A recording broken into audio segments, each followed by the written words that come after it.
Anyway, hmm. Ah, whew. Let's, all right, let's move, let's start. Ah, no, no, not, let's not go into options. Give me a second to get myself situated, like, normally I would remember to do this, but no! No, sometimes you gotta get back into old habits of starting before you even start. Anyway, let's start this case. Case 4-4. Let's go. All right. I believe everyone just voted guilty. Now we have a summation examination. I have to consider the defense's counsel request for a further summation of the jury, and I have determined that the court must uphold the defense's judicial right to this procedure. So, counsel, will you now proceed with your second summation examination? I presume the jury is ready, Mr. Foreman? We are, my lord. Very good. In that case, I must ask each of you now to state very clearly and concisely for the court the grounds on which you find the defendant guilty of this crime. Alrighty. Time to do this.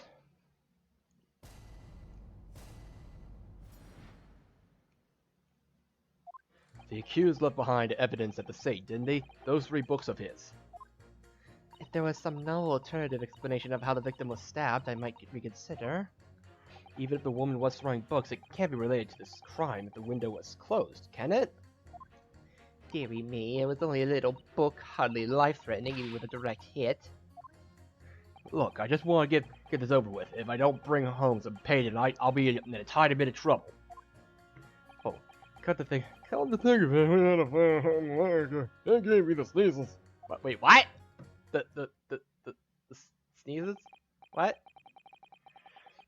Yes, considerably more tangible arguments from members of the jury this time around, it seems. With one notable exception, of course. My learned student friend was unable to find fault in the previous witness testimony. So the court must accept the fact that it was indeed the accused fleeing from the scene. And moreover... no one else was even at the scene to commit the crime. Well, if the eyewitnesses are correct, it would seem as if the conclusion is somewhat set in stone. I fail to see how it could be argued any other way. That means I'm afraid that during the summation examination, it is essential that you establish some other tangible explanation for the facts. But how? What would even constitute as tangible explanation here? Isn't it obvious? Who stabbed the woman and how? Those 2 details are all you need to provide. Simply give us a name and a method by which the attack was conducted. And there I was thinking this might be hard. But Mr. Naruto, you have to do it, otherwise this really will be where the trial ends. No pressure then! That's quite enough preamble. Proceed with the summation examination, please. Alrighty. Presume you're prepared, counsel? Oh, yes, my lord! Alright, Rhinoscape, focus your mind now.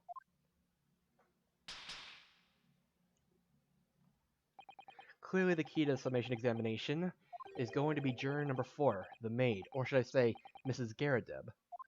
We have a book that disappeared from the Garadeb's house on the evening of the incident, and the 4th book found in the victim's hand. There must be a way to link the 2.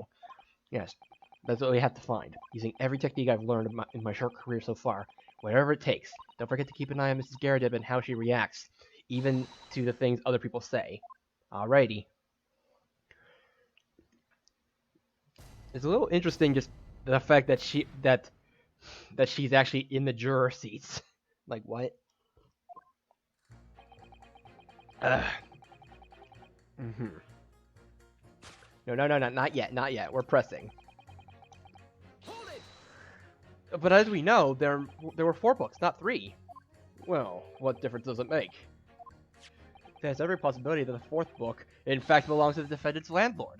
Yes, that's the part I have a problem with. Sorry?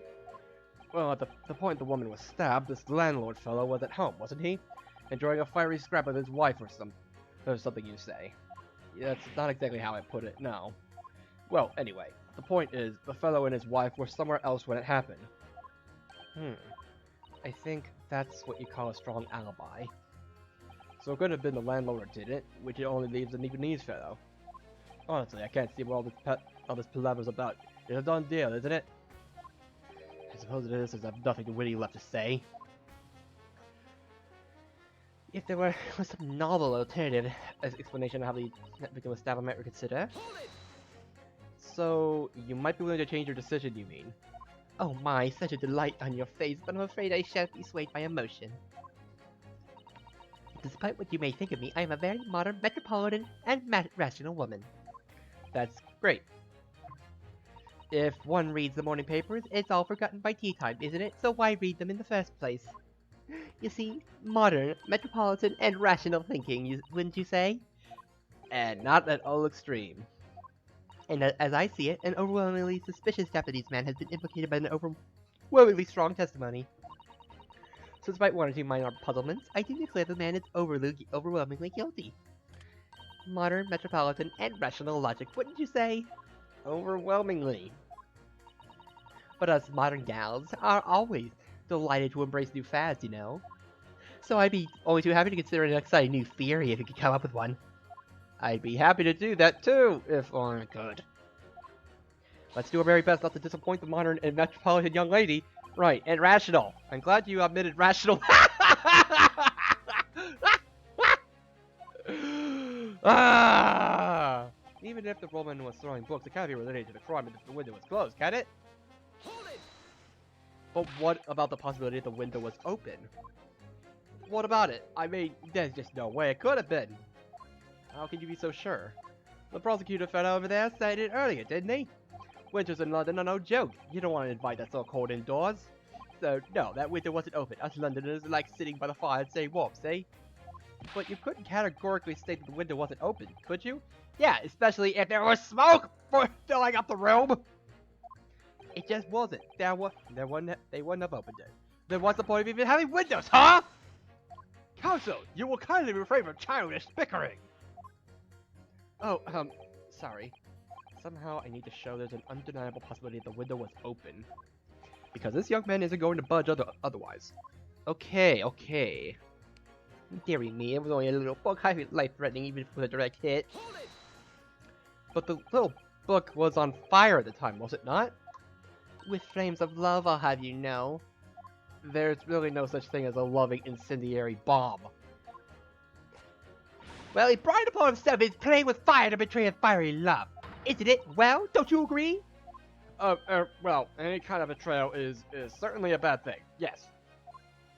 But I think the argument might have arisen out of your misunderstanding, Mrs. Garrideb. Stop slapping the boy! The man! Never mind that, the point is, we were just having jovial little dispute, nothing more.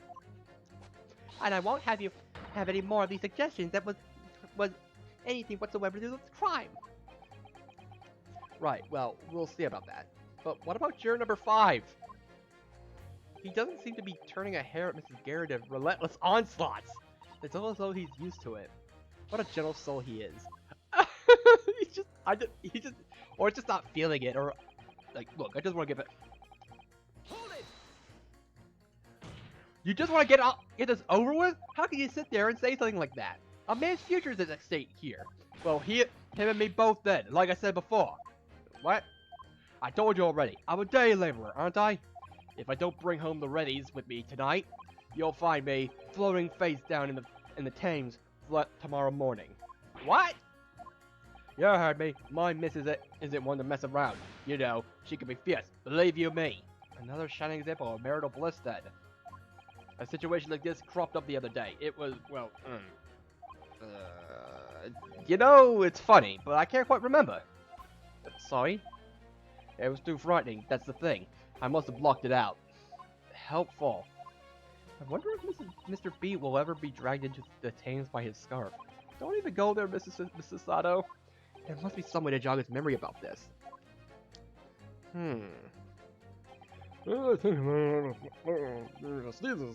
Sneezes. Does that have anything to do with your decision at the defendant's culpability in this case? Huh? What's that? You know how to speak up, man.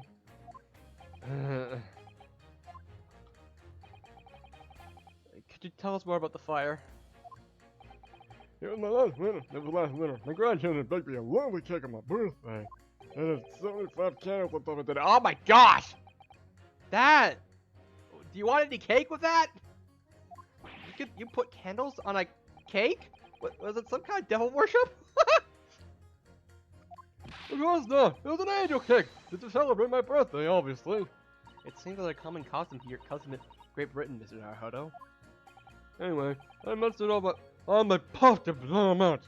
Oh, I must have blown long enough. The flames didn't go out, but the candles went flying all over the room. The birds were caught, and everything went up. The whole place filled with smoke. Definitely sounds like a devil worship to me. Yeah, I can see that. And by the sneezes, I assume you mean a cold, but how did you catch cold from a fire? What a fiasco it was. The grandchildren, bless them, threw water over me as I tried to put up the flames. And then, because the whole room was filled up with smoke, of course, we had to open all the windows to clear it!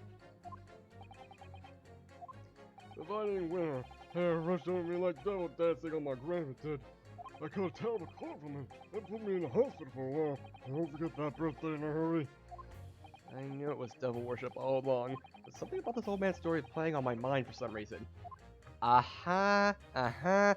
We need to demonstrate who, apart from Mr. Natsume, who could have attacked the young woman on the street, as well as how he or she could have done it. Yes, but once again, the jurors' statements are full of personal prejudice. A lot of them think it is their right, even if in the face of logical arguments to the contrary. I think you're going to need to put a pin them against each other to force them to accept an alternative explanation. Yeah, you don't necessarily need to find contradictions between their assertions. Just a connection might do the trick. Yeah. That's a spirit.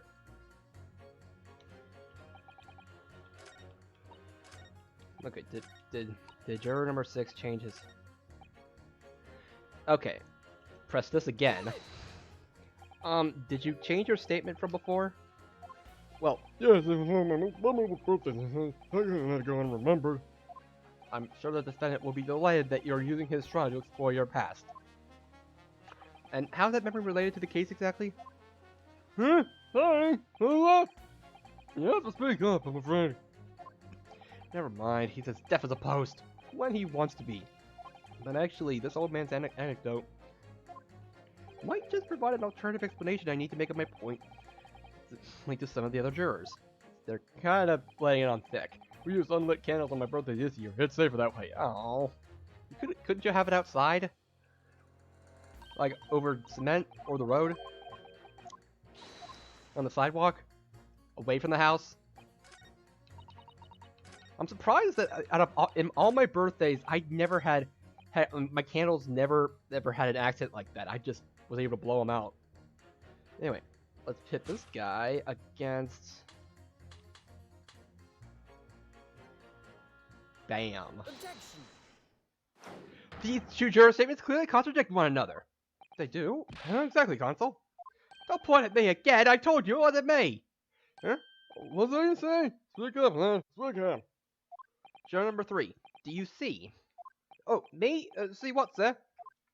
Did you hear juror number 6's account of his birthday celebrations last year? It seems, despite being a Londoner, he once opened his windows in the middle of winter. Well, yes, of course, because it was an emergency. I mean, obviously, if the room was filled with smoke from a fire, then you'd be mad to not to open the... Oh! Exactly. On the day in question, at the time of the incident, there was a fire in the Garrideb household. Mr. Garrideb had the following to say about it. The whole place filled with smoke.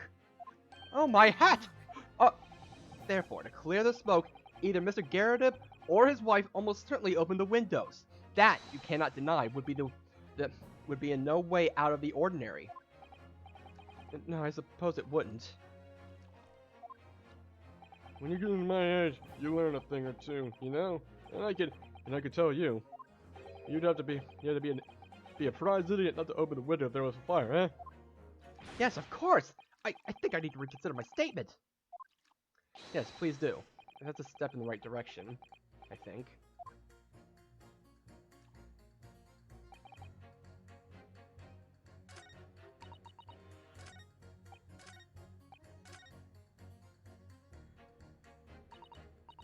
We just got in the window before. I feel sure a certain member of the jury reacted in a rather unusual way. Yes, I thought I might have seen something like on the corner of my eye. It could be worth pursuing.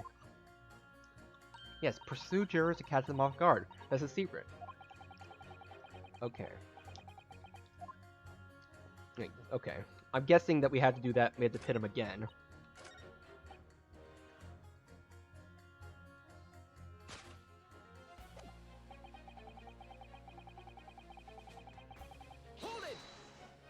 At the point when the victim was attacked on Briar Road, we know there was a small house fire in the Garrett household on the opposite side of the street.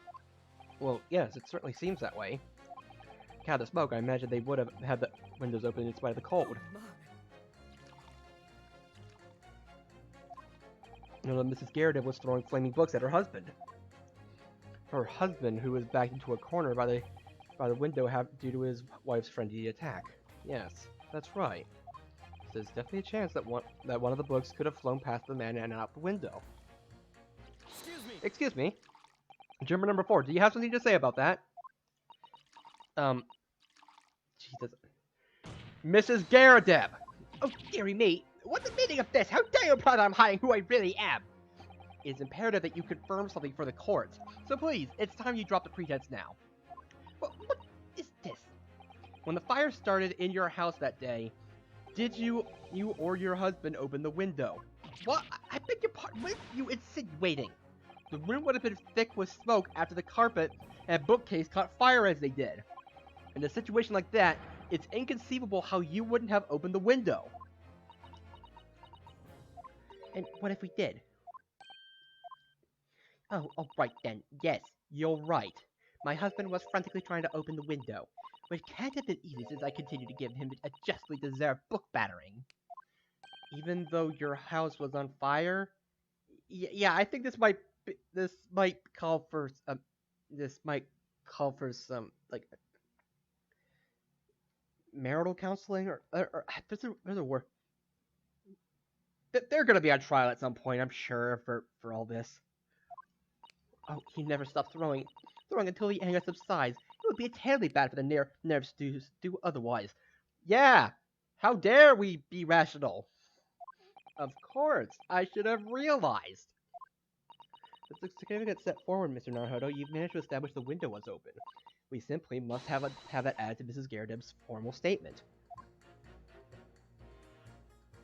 Now you mention it, yes, the window was open at the time. I completely forgotten. What is true? The fourth book on the scene of the crime shows very obvious signs of fire damage. And the title of the book is The Lion's Pride. The same title, in fact, as the book that Mr. Garrett told us he had been reading. Well, I really couldn't say. On the day in question, did you or did you not throw at your husband the copy of The Lion's Pride that he had been reading? I did. It was the first thing I could lay my hands on, so I hurled it straight at him. And now you come to mention it, yes. He was rather enjoying reading it, you're right. Why did you not reveal this information to the court from the outset? Because I couldn't, you insolent little man. I didn't remember. At a time like that, you pick up and throw whatever you can lay your hands on, as you well know. I really don't. I barely noticed I was throwing a book, and much less the title of it. Wait, what? Excuse me. Wait, what?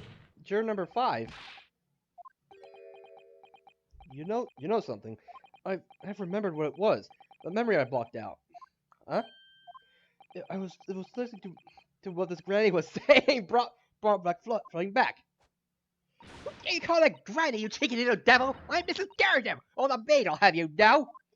That man, he doesn't even flinch. Please tell me it's not because he's so used to being hit all the time. It was about 2 weeks ago now. I just got back home from after work, I put my hand in my pocket for the wages I just earned that day, and I nearly died. There was a hole. Every last penny had dropped out. Oh dear, what a disaster. You haven't heard the half of it, boy. Huh? The wife was cutting up some chicken at the time. I could hardly get the words out, but I told her straight. I've lost the day's wages, love. Next thing I knew, the blade was whistling past my ear. Struck into the wall next to me, it did, about an inch deep. No words, just terror. I could smell it then, you know, that god-awful stench of the Thames. I was sure I was going to end up face down in the muddy banks that night, I can tell you. Now, that's a real disaster, isn't it? I'll never use the word lightly again. Anyway, the point I'm trying to make is this: when women lose their rag, they'll throw anything at you. Knives, hatchets, hammers, you name it. Listen to her, you mustn't think that all women are so short-tempered and unrefined. No, I wasn't thinking that. Throwing household objects at people is, well, it's so uncivilized. At least attack with honor, using a bow or the like. What? Attack? Who are you going to attack? Never mind. Anyway, this man's words could be rather significant, I think. Alright, we'll come back to the bow and arrow thing later, if I dare. A woman in a rage will hurl almost anything at you. The kitchen knife really brought that home to me. Hold it! Your wife really threw a kitchen knife at you? That's right. She was chopping meat with it. Had a tiny edge on it, believe me. Oh wait, are we actually going to... Still, it's all memories, isn't it? It started with that smile she threw me when we were courting. Since then, the list of things she's thrown at me has grown along with our relationship. There was a cup, then a glass, then a pot, a kettle, a chair, a wardrobe, a cooker, a bathtub. Wait, what? Your wife must be even beefier than you! And things came to a head last week when she threw me right into the Thames. Still, she's also bad when she's calmed down. She's a little sweetheart, really. Sounds like a yandere, honestly. I'm so happy for you. If you want to know what I think this whole idea of ladies first that we're so obsessed with in this country was started by some clever lads who've been tossed into the Thames a few too many times by their wives. Maybe that's a very interesting theory. What a terrible thought. On the face of it, this juror's statement just sounds like a really extreme anecdote. But I think it might turn out to be an extremely powerful weapon. A weapon I might be able to use to make the jurors accept an alternative explanation here. Watch your house fires or die. You have to open the window.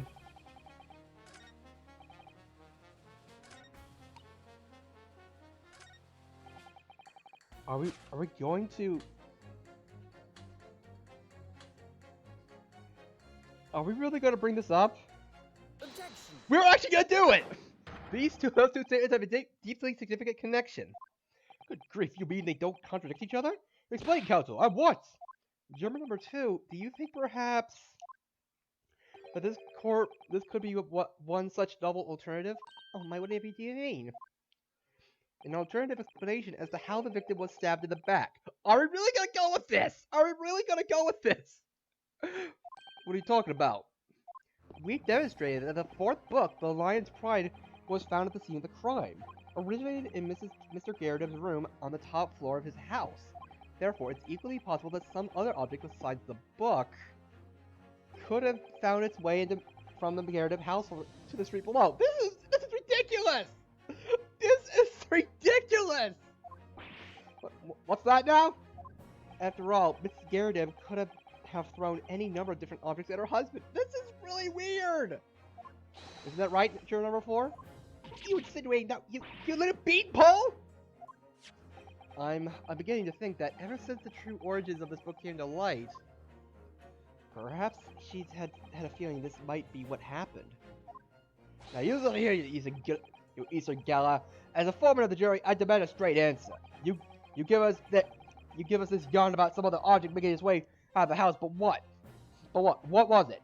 The knife! I'm really taking a big gamble here. That was a bold accusation to make, but I never really had evidence to back it up. But I'm certain that at the very least, this warrants further investigation. Alright, Foreman, I'll try to explain the defense's theory. The other object that found its way in from the Garrideb household was... I mean, we didn't find any markings on this.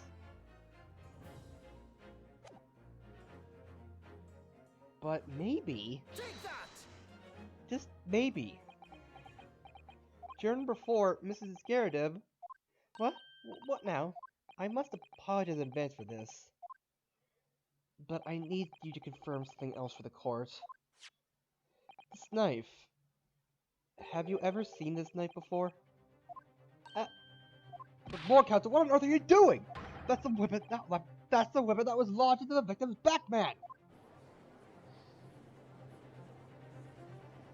My lord, remember that when the victim was attacked, Mr. and Mrs. Garrideb were in the throes of an argument. Mrs. Garrideb was hurling anything she could at her husband, who'd been backed up against the window. A window that had been opened to clear of the smoke, and through which a book sailed to land at the crime scene. You can't seriously believe that. The book was found in the victim's grasp! Are you saying that it flew out the window and across the street to land neatly in her hand? Huh? Even my missus hasn't got anything like that. No. No. Here's my thought. She threw the book. It landed in front of the victim. The victim thought it was like, huh. Like, as you do. As you would. She bends over, picks it up, and while her back is exposed, plunge. The knife goes right into her and she falls over. Yes, I admit, there are many details we don't yet understand. But that's the point. That's precisely why. We must not allow this trial to end. Not right now. Oh my. Mrs. Garrideb, your answer, please.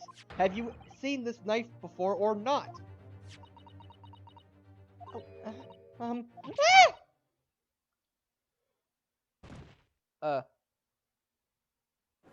Did she do?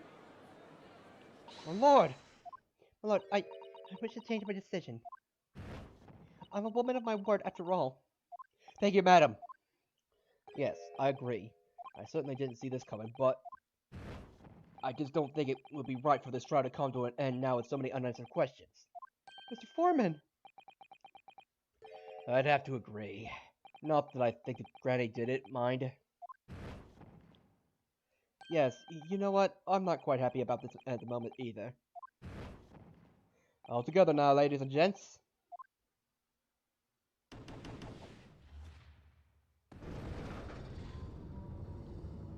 All right. 4 out of 6. We did it. Oh, congratulations, Mr. Naruhodo. Yes, we did it. As a result of the defense's summation examination, a number of jurors' leanings have changed. 2 jurors called guilty against 4 now calling innocent. Accordingly, the opinion of the court is divided, and this trial will continue. All right, we did it. I swear, if it says to be continued, I'm gonna be a little surprised. Yeah, I was. Now then, Lord Van Zykes, how does the prosecution wish to proceed? With a glass in the with a chalice and then throwing it, then crushing it, probably. This trial is rapidly descending into a farce. Oh, he's gonna drink it. Like a corked wine, its first few sips are bitter enough. Yep, he does it. But what follows is so repugnant, it's good for nothing save the gutter. If I may, Lord Van Zyke, the defense has just put forward a credible alternative explanation for what happened. Credible? Is that your considered opinion, Mr. Foreman? The defense's argument is a joke, to which I barely know how to respond, but let me start by insisting that you must all familiarize yourselves with the relative positions of those places being discussed. What do you mean by that? What's this angle of this time? It should already be more than apparent that between the crime scene and the Garrideb household runs a rather wide street, Briar Road. She has a really beefy arm! Which means that the distance from the Garrideb's house to see to some, yes, 15 yards. I mean, that's actually not that far, all things considered. Let me see, 15 yards, or 14 meters. 14 meters? Oh, that's a little farther than I imagined. You know, football players could probably throw it farther than that. And as you ladies and gentlemen of the jury rightly noticed, as having portentous significance, the fourth book was found in the victim's clutches. In other words, the smoldering book wantonly hurled by the lady of the house traveled some 15 yards, to land on the opposite side of the road, neatly between the collapsed victim's fingers and thumb. No, I do not. That is not what I'm saying. Is that your final conclusion? My learned and deluded friend. And did the jackknife follow a near identical trajectory to plunge into the middle of the victim's back? This fantasy is somewhat stretching the notion of having a bad day for the victim, I think. Even those pathetic serialized detective stories I've heard, have some more believable plots. But reality can be very, very unrealistic. Reality can very much be weirder than logic. That prosecutor loves the sound of his own voice. Yeah! Serialized detective stories are pathetic, are they? How dare he? Maybe let's pick our battles here. My lord, might I be allowed to speak? As judicial assistant, you may speak for the defense. Yes, go ahead. The prosecution may consider the idea a fantasy, but what the defense has postulated was believable enough to persuade the jury to change its leanings. And as such, the court has a duty to explore this alternative explanation as thoroughly as possible. To that end, juror number 4, Mrs. Joan Garadeb, must be called to testify and submit to cross-examination. It's alive! A cross-examination of a juror? Yeah, she needs to testify! Order! Order! Order! Well, this is highly irregular. It is unprecedented for a member of the jury to be summoned to the witness stand. Well, it's unprecedented for a witness to be summoned as a jury! As a juror! Ah! Ah! And unnecessary. Lord Van Zyke. There are already witnesses in the stand whose testimony the defense may further cross-examine. If my learned friend's farcical theory has any truth in it, then both a burning book and a jackknife must have flown to the sky before this couple's eyes. Then let's call Mr. Garadeb! And we must assume they would be able to testify accordingly. What say you, witnesses?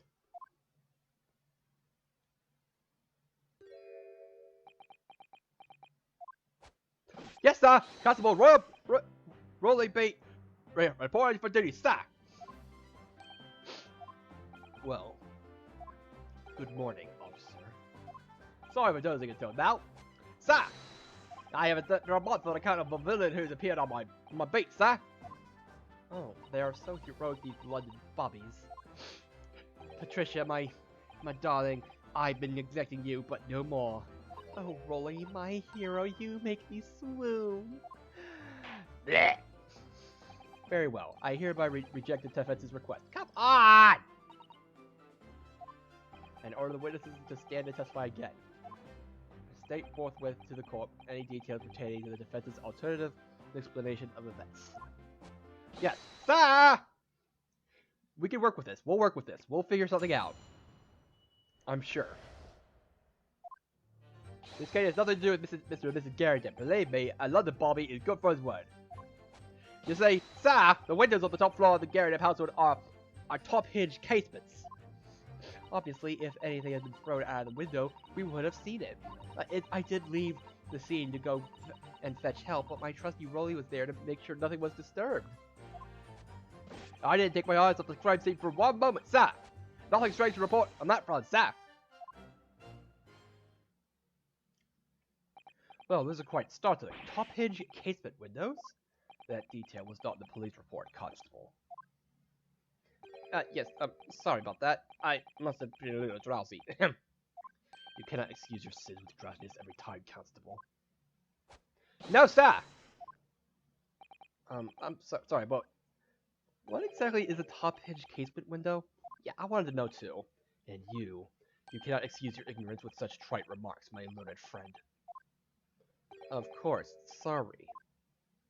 I found it, Mr. Naruto. Cast your mind back to the windows in Mr. and Mrs. Garadeb's room. Alright, I'll try. So the window opens in order to allow air to circulate inside the house. Oh! But as a top-hinge casement window, it swings open along the upper edge, you see. Oh! Oh! Oh! Oh! I'm glad you rectified your ignorance. A casement window's more prominent feature is its stay. A metal bar which prevents the window from being opened beyond a certain amount. It prevents it opening? This is all news to me. Oh, frick. Absolutely correctly, sir. In other words, if a book or knife were to run through the open window, it would have clattered against the pane and fallen straight down into the pavement below. Oh, frick. Ugh. Oh. You see the problem then? Good. Your education in Windows is complete. There was never any possibility of either the book or the knife traveling 15 yards over the road. That is, unless the window pane had been shattered, something we discounted already. The heck can it be?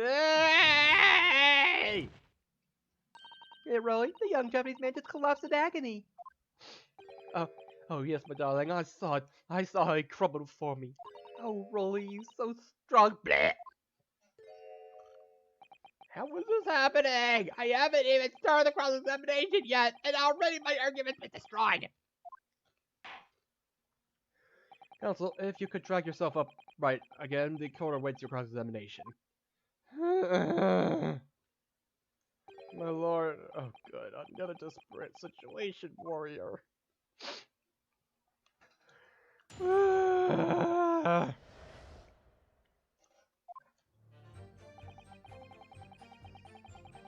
Hold it!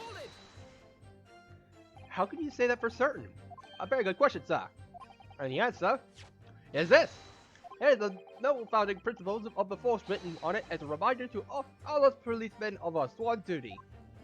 He showed us that before, didn't he? Did he? I can't say I remember. To patrol the streets of London, town and uphold the peace to the common man, it's what our job is all about. And that is why I can stand here today beside my long-suffering wife and tell you a Bobby's good for his word. While rubbing my tired eyes admittedly. Sir! Oh, Rolly, you're so manly. Of course I am, my darling Patricia. Oh, Pat. Oh, Pat. Oh, Rolly. Blech. No, this is what I meant. I meant, how can you say for certain that this case has nothing to do with Mr. and Mrs. Garrido?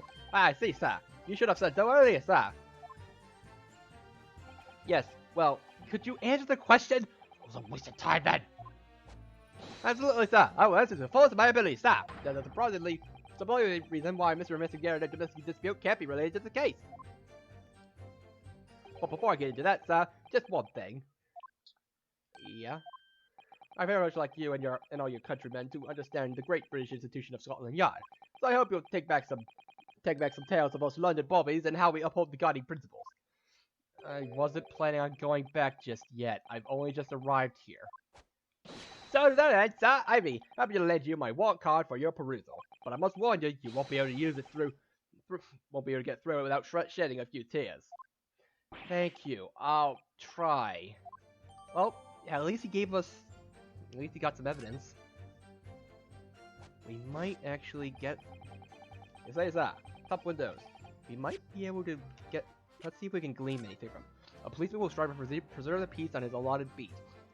A patrol officer is expected to walk 20 miles around his beat every day for the furtherance of community relations. Any crimes fall under jurisdiction of the beat in which they are discovered. When a crime is discovered on his beat, a policeman must assist with initial investigations to help detectives. Any crimes fall under the jurisdiction of the beat in which they are discovered. Huh. Hold it! By which they mean, you mean they don't open fully, is that correct? Yes, sir! They're just there to allow a bit of air through the window, you see, so they're restricted to just about how much they open, sir. And therefore, anything thrown out the window from inside the room would simply strike the pane and fall in the street below, directly below. For example, allow me to mark the map. Here is the location where objects would have fallen. Yes. Directly opposite the scene of the crime on the other side of the rather wide road. Would it have been so hard for somebody to mention this hop-hedge case that thing before? Well, I have another question for you, Constable. And what would that be, sir? How did you even know? Why would you have any idea what sort of windows Mr. Gibson's garret house is furnished with? Ah, well, sir, that's very simple. You see, I helped with the investigation yesterday.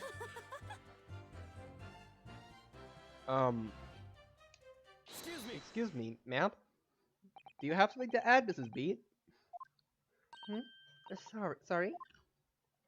You look, well, delighted. Is there some particular reason for that? Oh, I was just remembering, that's all. We really were so lucky. Lucky? Well, what do you mean? Well, of course I feel terrible for the poor woman who was attacked. Don't misunderstand me, please. But we were just so lucky that it didn't happen on Rolly's beat. It was so close, you see. Oh, I hadn't realized. Oh yes, that street, Briar Road, that's the boundary between Rolly's beat and the next one. Isn't that right, my love?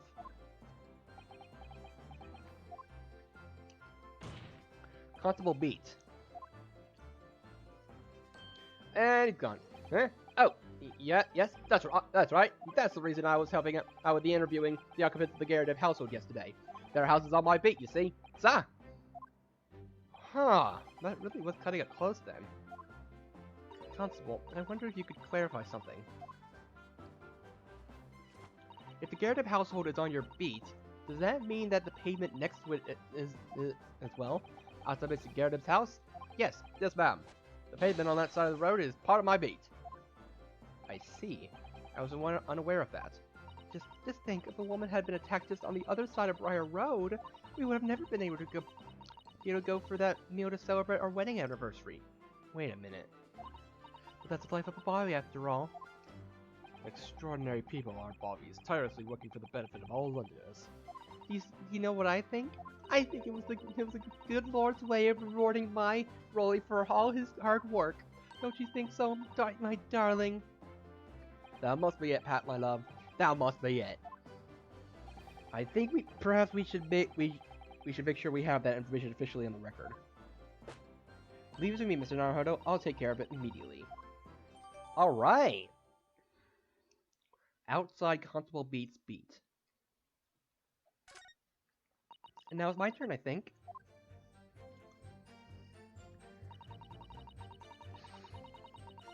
Hold it! But according to my notes here, the sun had gone down already, and it was dark. Oh, but Rolly and I were strolling along, gazing at the night sky and looking for our lucky star. Sorry? The star that will guide us to eternal happiness. Can it guide you to answer the question? If a flaming book had gone across the sky in front of us, it would have lit up like a shooting star. And if I'd seen a shooting star, I would have made a wish upon it. Let Rolly be an inspector, I would have said, 3 times at least. Of course, what happened was, what with the smog and everything, we couldn't actually see any stars. In short, are you trying to say that neither a book nor a knife crossed the sky before you? Yes, sir, that is correct, sir. As I sure the night sky in London is starless, sir.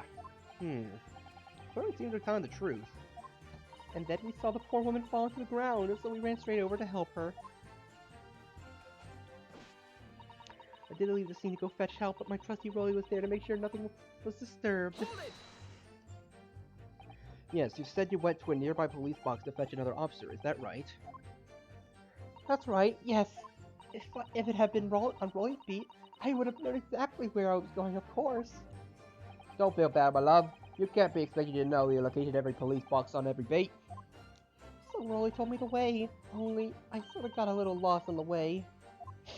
Patricia, my darling, that's why I love you. Your terrible sense of direction is bewitching to me.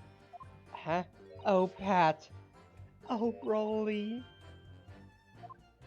Oh, please. So, I suppose I was gone for about 15 minutes. But like I said, my Rolly was at the scene the whole time, making sure nothing was disturbed. I was off duty at the time, of course, but a true Bobby is never really off duty, sir. I didn't take my eye off the crime scene for one moment, sir. Nothing strange to report on that front, sir. Hold it! Nothing to report? That's correct, sir. I had my eyes wide open the entire time. Never looked away for a second. No one else approached the scene, and nothing was removed from it. I can swear on that the yard's honor, sir. Really? That seems a little strange. I beg your pardon, sir. Strange, sir. Seems altogether regular to me. The burnt copy of the London Pride was originally in the Gerda household, so the question remains, how did it find its way into the hands of the victim? Can you shed any light on it, seeing as you were at the scene of the crime the entire time? could be a different copy, sir. One that just happened to be burned as well. Even if that were possible, why would the victim have been gripping a book like that in her hand? As we could see from the photographic print, she had a bag over her shoulder. Well, sir, that book was in the lady's hand from the moment we arrived at the scene. Is that so? There's something about this statement that's not sitting right with me. The two mysteries of how that knife ended in her bag and how that book ended in her hand. There must be some common thread between them. Can I ask you something, please, Mr. Lawyer, sir? Oh, yes, of course. What is it? You're doubting us, aren't you? I can tell.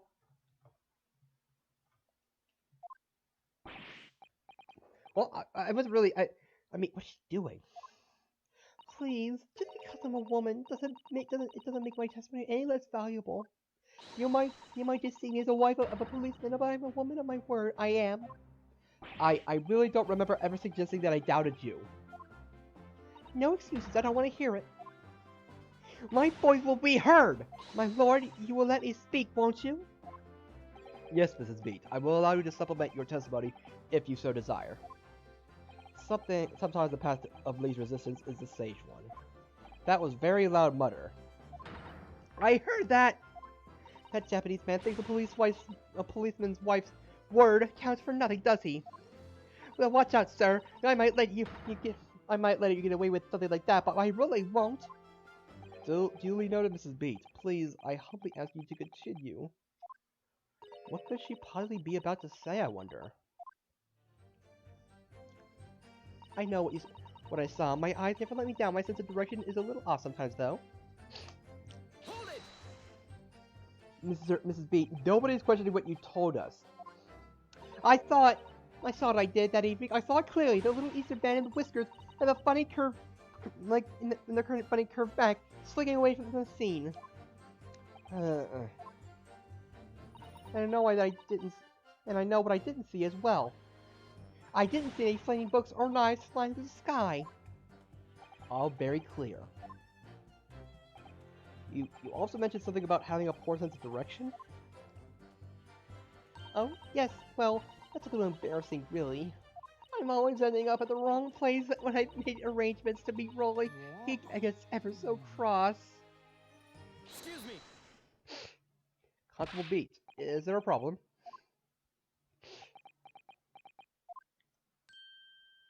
Yeah? No, sir. No problem, sir. Did your wife's remark just now bring something to mind, perhaps? Oh, well, in a way, sir, yes, sir. I was just remembering that the same thing happened that evening, is all. Huh? You mean Mrs. Beat lost her way on the night of the incident? Well, you see, I sent her off to find a police box at the next beat over from mine. Boy, she was gone a bit longer than I was expecting.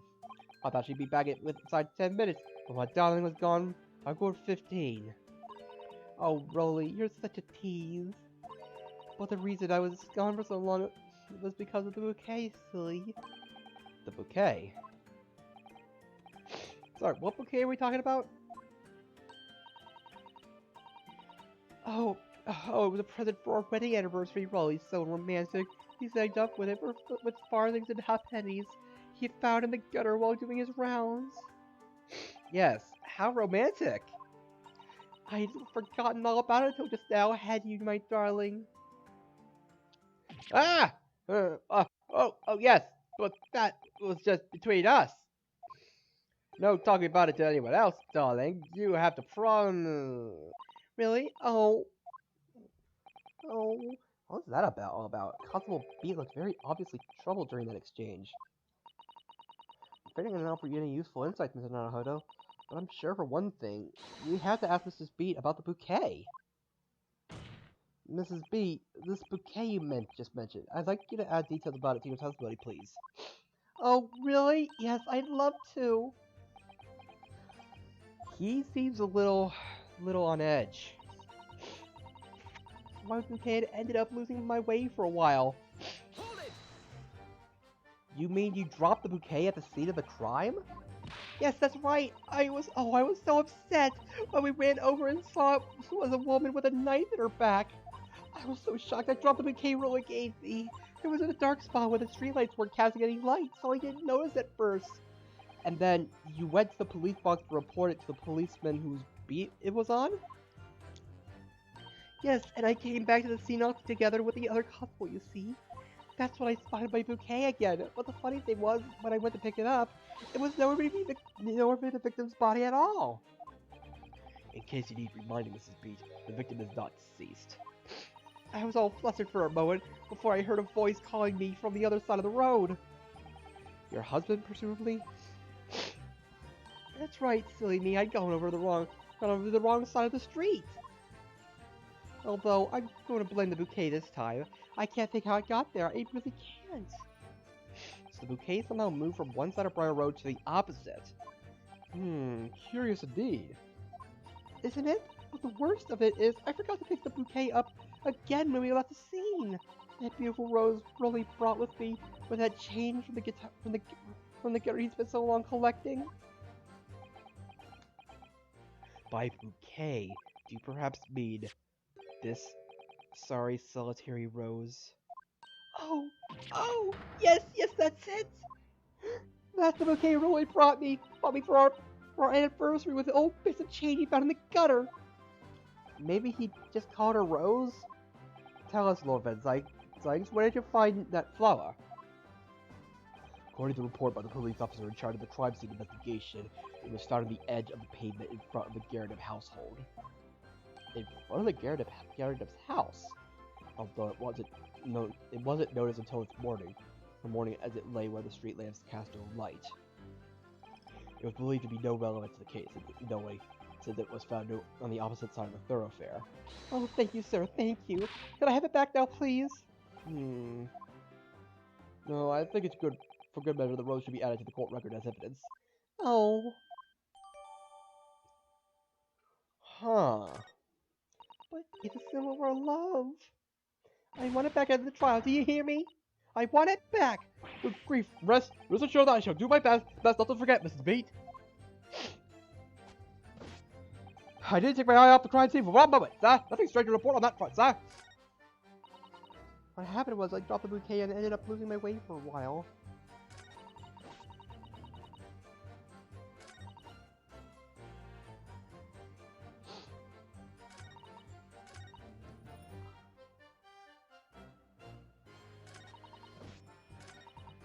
Wait, so let's look at the rose.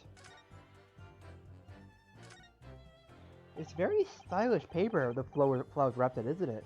It's just an old newspaper, Mr. Naruhodo. Oh, I suppose because I'm not used to seeing English print. It looks so exotic to me.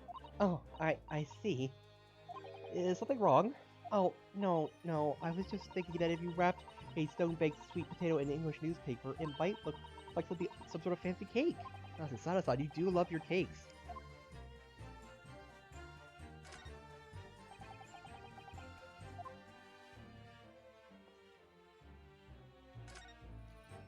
English rose. It's such a beautiful flower. Ah, this is a rose, isn't it? I've never seen one before. Do you not take an interest in flowers, Mr. Naruhodo? I wouldn't say that exactly, but I do know 3 types at least. Gosh, 3?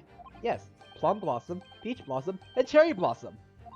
Perhaps you should consider branching out, learning some art fruit tree base, for example.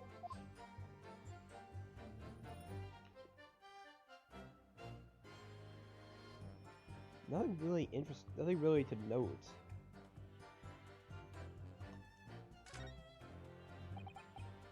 Very stylish paper indeed. Like I don't know what I'm exactly looking for, but I think it could be interesting. I mean, doesn't really seem to be anything noteworthy about this paper or the rose.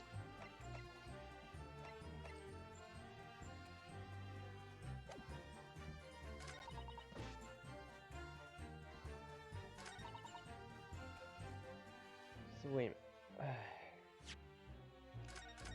I'm gonna save here so I don't lose my way.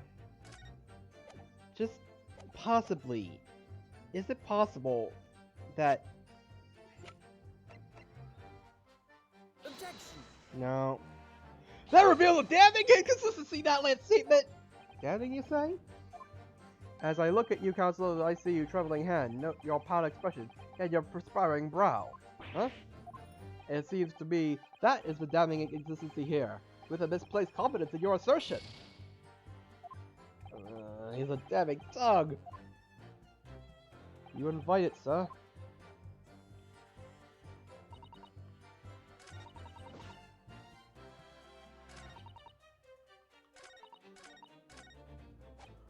Wait a minute, wait a minute.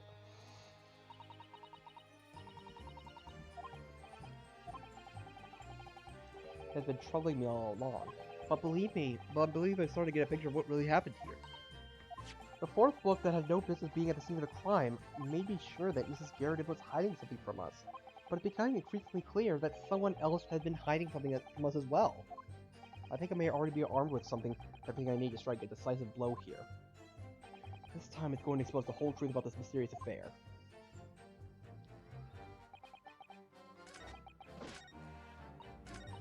Is it possible that he did that? Wait a minute. Wait a minute.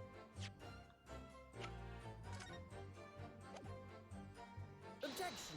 Oh, the rose!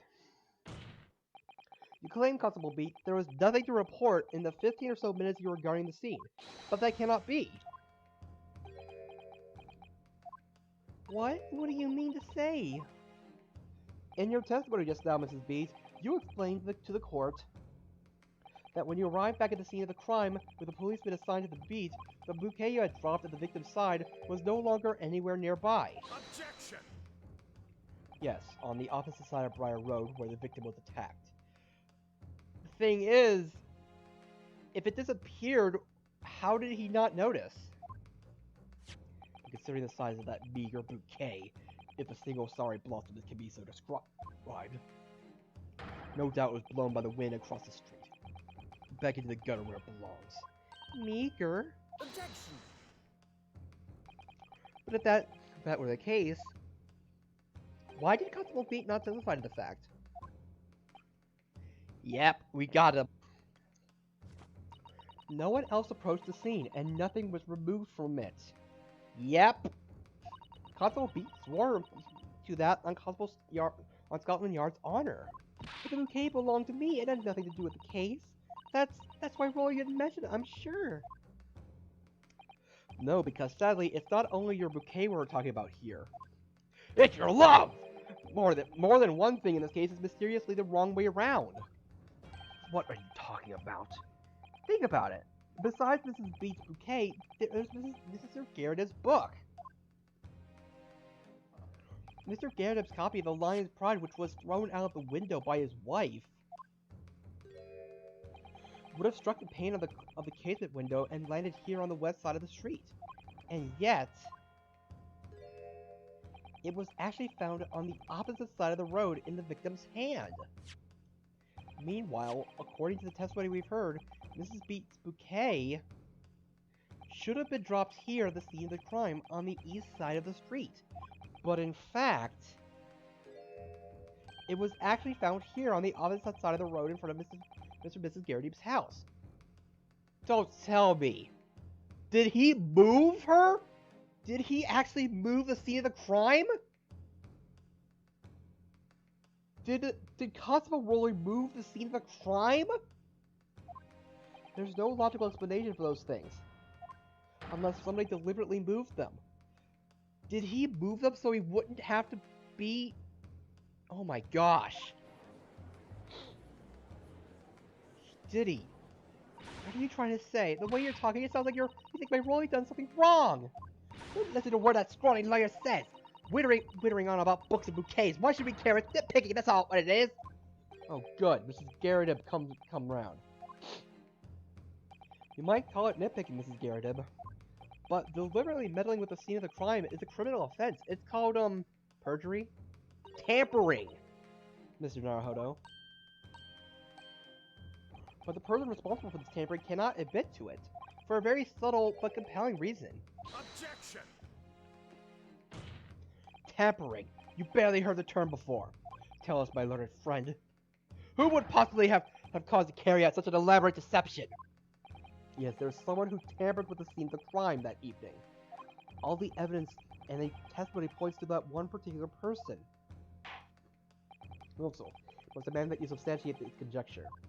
Who you're saying is responsible for tampering with the scene of the crime? I'm sorry to say, but is it you? Take that! Obviously, there's only one person it could have been.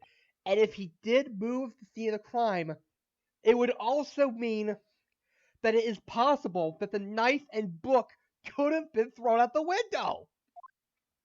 Constable Roy Beat, it was you! What? A policeman? A member of Scotland Yard? What nonsense, why would my Roy do something like that? There was no stranger than my husband. No Bobby who looks tirelessly for the people of London. Mrs. Beat, as you said in your testimony that your husband asked you to go to a nearby police box to fetch the officer on duty. The 15 minutes that you were absent from the scene is the opportunity anyone had to tamper with it. You're making it up. It's all nonsense. It's all lies. What about the Japanese man with the whiskers? I bet it was him. He did it. He ran.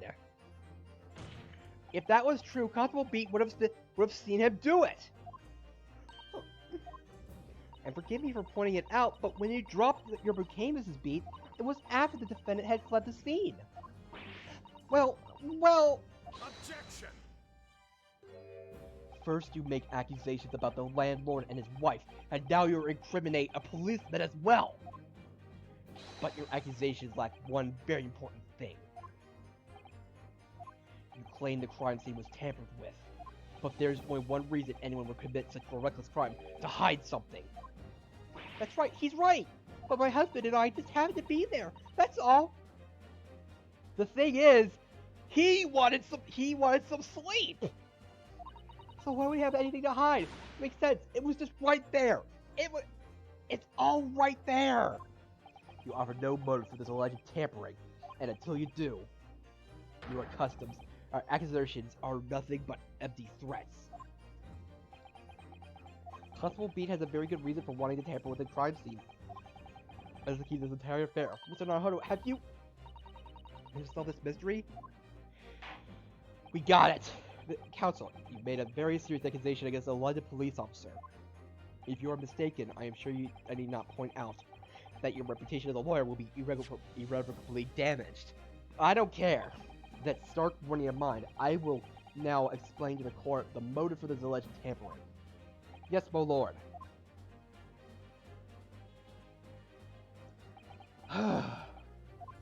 Constable Beat's motive for tampering with the crime scene was to hide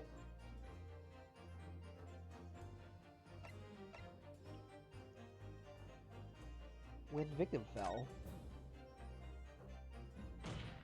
Where the victim fell to the ground. That's what the Bobby had to cover up at all costs. What? Where the victim fell? You mean where she was attacked? What are you talking about? We told you at the start, didn't we? On the pavement of Briar Road. We saw it happen, remember? It was right here, as if anyone didn't already know. That's certainly what everybody had been led to believe. But in fact, that isn't where the victim was stabbed at all. What? What? She was stabbed. I'm beginning to wonder where this tumultuous trial will end, counsel. If that's your assertion, then the court is dying to know, my Japanese friend. Where are you proposing that the crime scene actually took place that evening?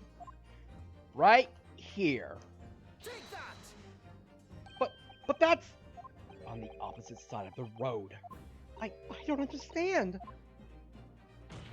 On the evening in question, Mr. Garridim's book fell directly down from the open window above, and your bouquet, Mrs. Beat, never moved at all. What did move was the scene of the crime itself. Good gracious! I was not expecting this! Objection! I was not expecting this turn of events! Holy cow! Perhaps you haven't been listening to the ample testimony the court has heard. But these witnesses both saw the moment the attack took place. That's right. I saw it with my own eyes. It was 5 o'clock in the evening and already dark. There was the typical London fog on the ground. When you saw the incident unfold and ran to the victim's aid, that was actually on the west side of Briar Road. No, that's not true. It can't have been. Constable Beat then arranged for you to be absent for a while by sending you for help. And during the 15 minutes you were away, he transplanted the crime scene. He moved all the things shown in this print, the victim herself, the 4 books. He moved everything, in fact, to the pavement on the east side of Briar Road. Extraordinary. But the constable overlooked one thing. What? What did he overlook? The bouquet, I presume. Exactly. The prosecution told the court just a few minutes ago about the discovery of the rose bouquet. Lord Van Zyke said it wasn't noticed until the morning as it lay where the street lamps cast no light. Yes, it couldn't have been seen in the dark, obviously. Which is why it was only the bouquet that was found in its original position on the pavement of the west side of Briar Road. And that is the defense's theory about what really happened that evening. How do you respond? Constable Roly Beat.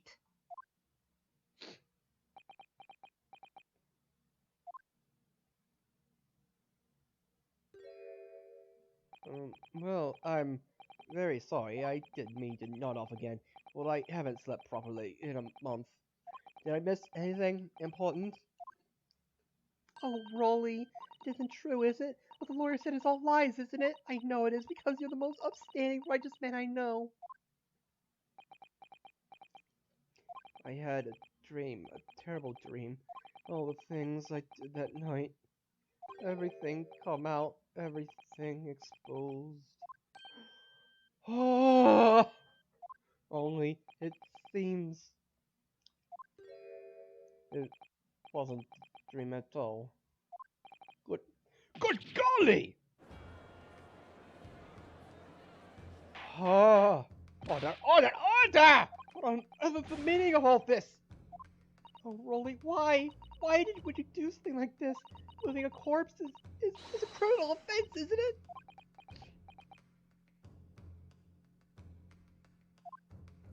Wishing the victim dead should be one too. Constable, explain yourself. Why would you do this? As a respected member of Scotland Yard, your duty is to protect the good people of London Town! I can't say, sir. What? I really am ever so sorry about all this. For damaging the Yard's reputation. For everything. Is there another reason? I have a possible explanation. For why on that particular evening, Constable Beat felt compelled to move the scene of the crime. I can think of one reason. Sleep. What? How could you possibly know? You, a foreigner, presumably to understand the mind of a Scotland Yard policeman! And yet, Lord Van Zyke, it's this foreigner who has uncovered the startling truth of the matter thus far. I believe it would be beneficial to the court to hear this extraordinary young lawyer's theory. Counsel for the good defense, if you please. Yes, my lord. Now then, I think that you had better show us some evidence. I was, my lord. In England, Japan, it makes no difference where you come from. Human emotions are the same. And I think I have a fairly good idea of the feelings behind this man's actions. What gives away the motive for count?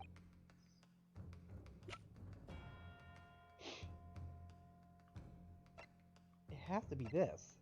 Take that! It was their anniversary. I realize that I'm a foreigner in this land, and I have only just arrived from Japan, which is why all this information about London's so-called bobbies is completely new to me. I've learned that though honorable, patrolling the beat is the most demanding work in the world, for example. Keeping the peace, looking after the citizens on his beat, in all kinds of ways. There's no doubt that the young Bobby is charged with a great deal to do each day, certainly. But for Constable Beat, the day in question was special. Special how? On account of this bouquet, my lord. Oh yes, it was our very first wedding anniversary. Constable Beat had worked so hard to be able to afford this simple gift for his wife, and was so looking forward to taking her out for a celebratory meal, when he and Mrs. Beat stumbled upon the crime along Briar Road. When he saw that shadowy figure through the fog collapse on the pavement ahead of them, well, it must have gone through the man's mind. But just on that one particular day, I was looking forward to celebrating my wedding anniversary. Mrs. B put up with a lot being married to Bobby like me. I wanted to show my dear wife how much I care.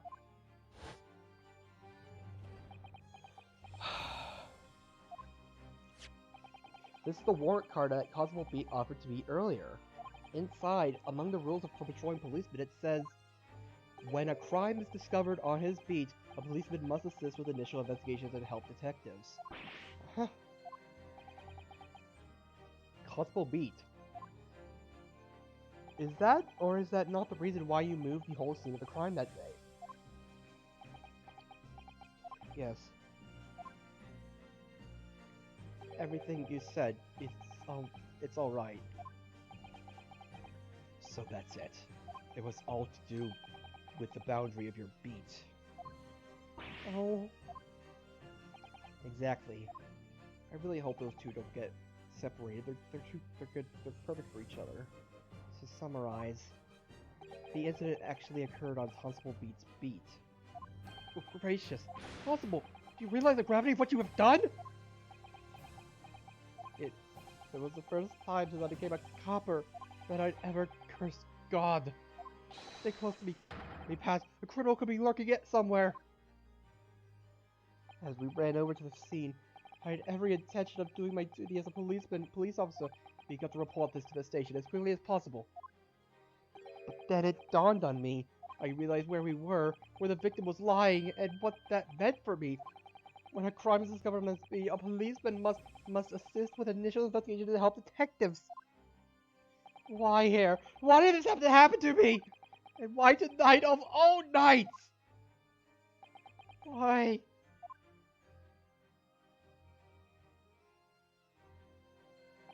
The copper's job to guard the scene of the crime, so I told her she'd have to go to the nearest police box and fetch whoever was on duty there. It was then, when I opened my mouth to speak, it just came out. I couldn't believe the words that were coming out of my mouth. This is the beat next to mine, Pat. So you have to go to the police box that covers it. Turn right around Bishop Street, then.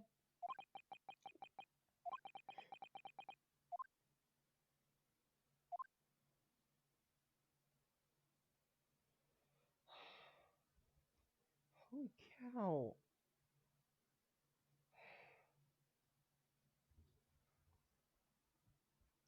Then the book, and the knife.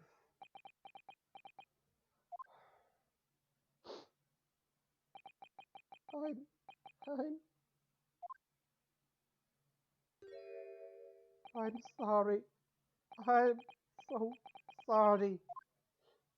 Oh, Constable. I just wanted, I just have one night to take my Patricia out for dinner. Oh, Rolly, just that one night. He knew that if the incident was on your beat, your evening of celebration would be ruined. So you decided to move the entire crime scene outside of your jurisdiction, just across the street to the east pavement of Briar Road, which falls under the neighboring beat's care. You see, I thought, well, I was sure the victim was dead, you see. I beg your pardon? Oh, of course he did. Otherwise, my Rolly would never have left the poor woman on the freezing cold pavement. I see your meaning now. But God got me back from my sins, didn't he? That's why I missed the rose I brought for Pat. Oh, Rolly, that was all my fault. I should never have dropped it in such a dark place. I'm so sorry, Rolly. And can you tell us, Constable, how many books did you move from one side of the road to the other in total? Huh? Oh, 4 it was. Yes, sir. Definitely 4. 3 of them dropped by Mr. Natsume, and the 4th being the one that fell from the window upstairs in the Garrett household, of course. But what made you place that book in the victim's hand? When all the others were scattered haphazardly around, I hesitated. Oh, well, sir, that's because that's how I found it. How you found it? What do you mean? When we first ran over to the scene, the victim was already holding the book. So, when I moved everything, I made sure it was still in her hand. You're sure it was this book, The Lion's Pride, that the victim was holding? Oh yes, sir. No doubt about it, sir. Interesting. So it really was in her hand the whole time.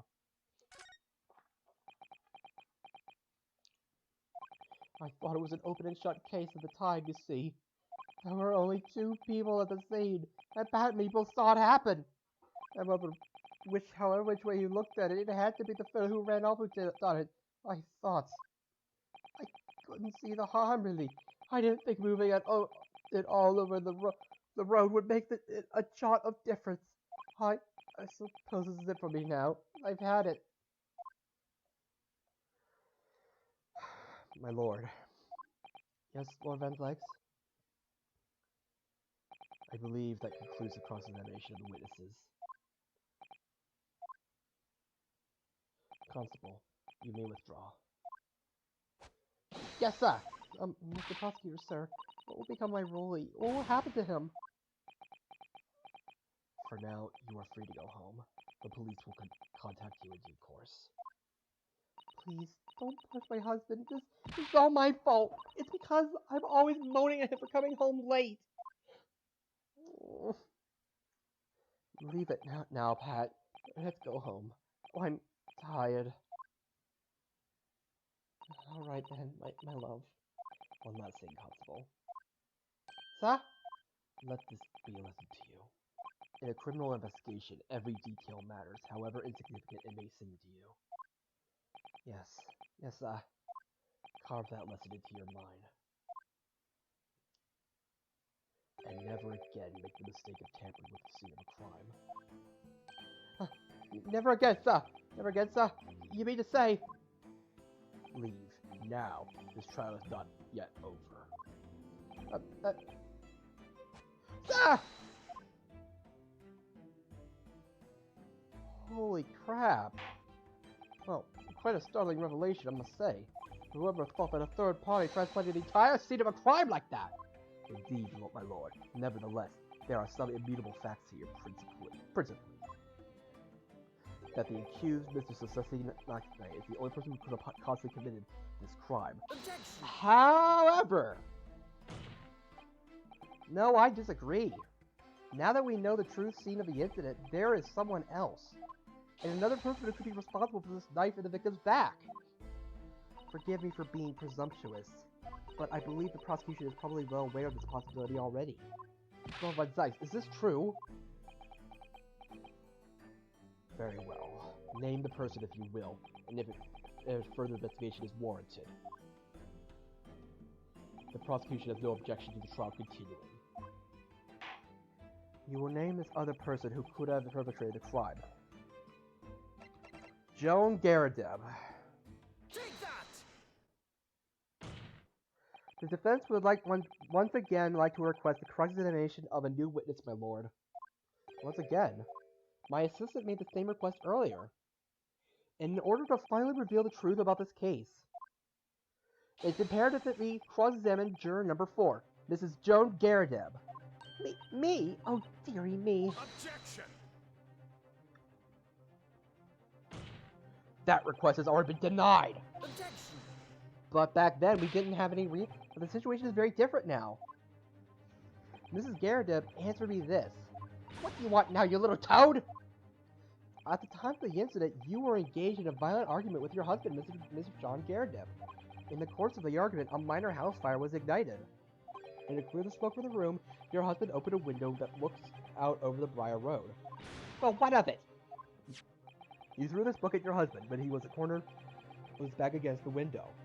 Upon striking the pane of the top-hinged casement window, the book plummeted directly down, finding its way to what we now know to be the true scene of the incident. Yes, and as I said, what of it? During the argument, you were beside yourself with rage. As such, you threw not just books, but anything you could lay your hands on. So, let me ask you one more time, Mrs. Garrideb. This knife, the one removed from the victim's back, have you really never laid eyes on it before?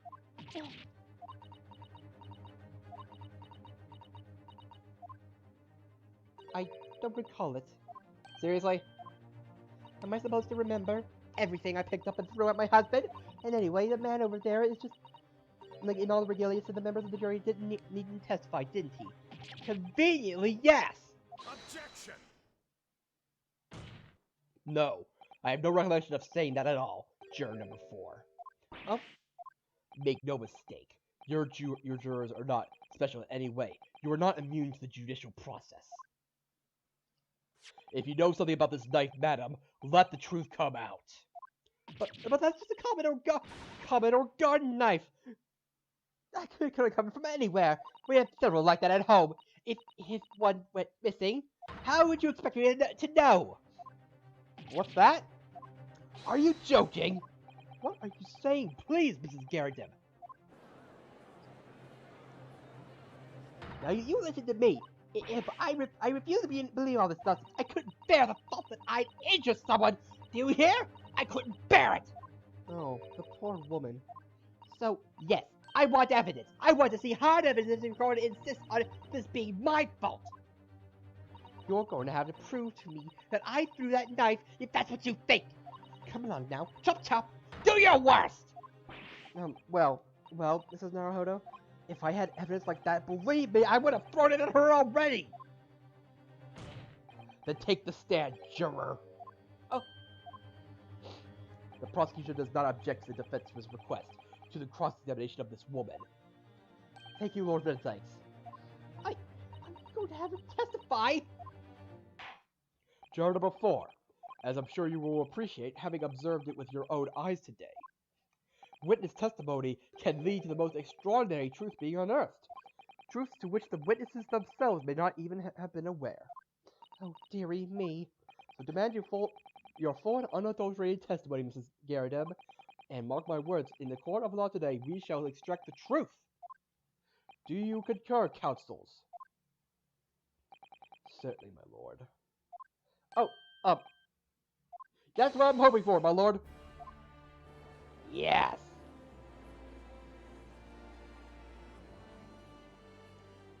This is such a strange feeling. For the first time since arriving in this country, it actually feels real.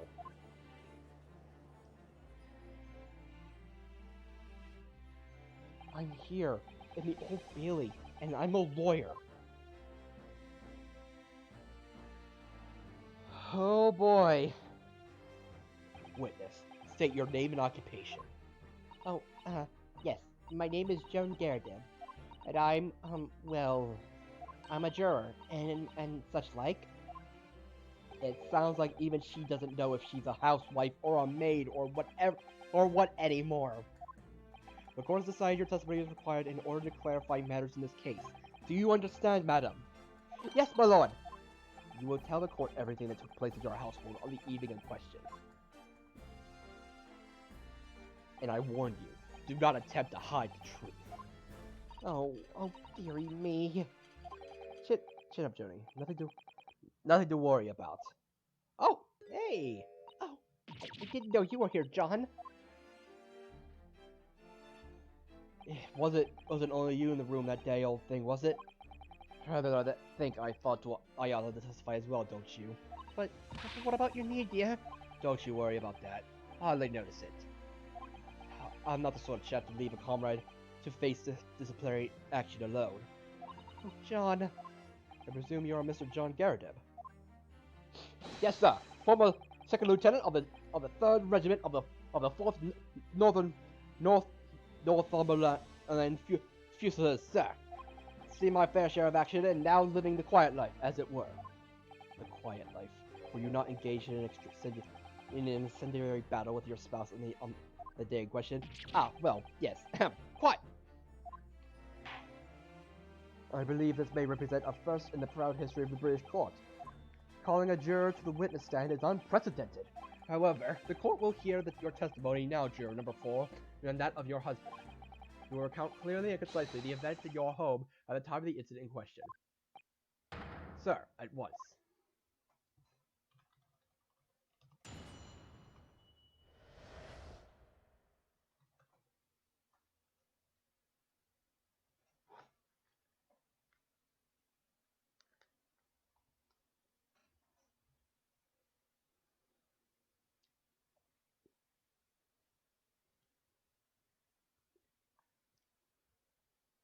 Huh. There's actually a like rules involving calling jurors to the stand. That's interesting. I'd love to read more about it, but not right now. Yes, on the day you're referring to, the wife and I did have a bit of a skirmish. Can't recall the reason now. Knocked a candlestick over and set fire to the carpet, soon headed out. And got the window open.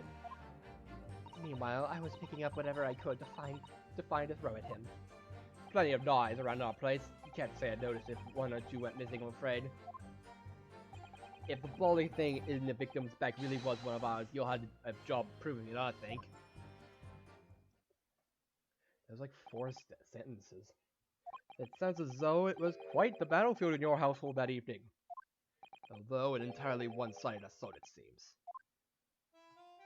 The enemy caught us on the hop, sir. Had no choice but to dig in and to take defensive measures. To be honest, if the enemy had kept shelling us for another minute, we'd have been toast. Of course, a veteran such as myself is only too aware that on every battlefield, you're just a gnat's whisker from death at any moment. Are we still talking about a marital quarrel here? Well, I must say I'm dubious that this testimony will shed any light on the origin of this jackknife. In combat, well, one's focus narrows on such that surroundings are barely noticed. These witnesses may not be able to offer anything more than they have testified already. This may be a dead end. Van Zykes may well be right.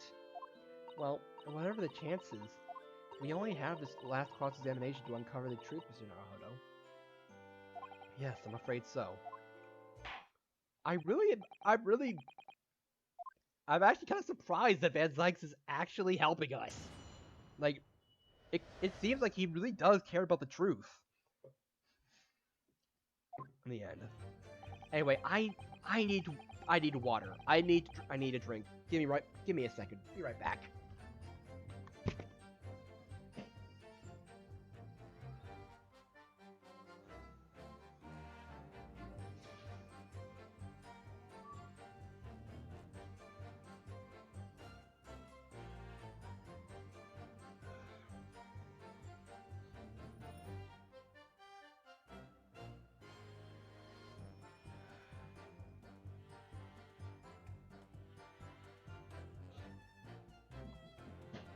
I don't know how we're gonna prove this knife is theirs, but I'm excited to see how we're gonna do it. So let's do it.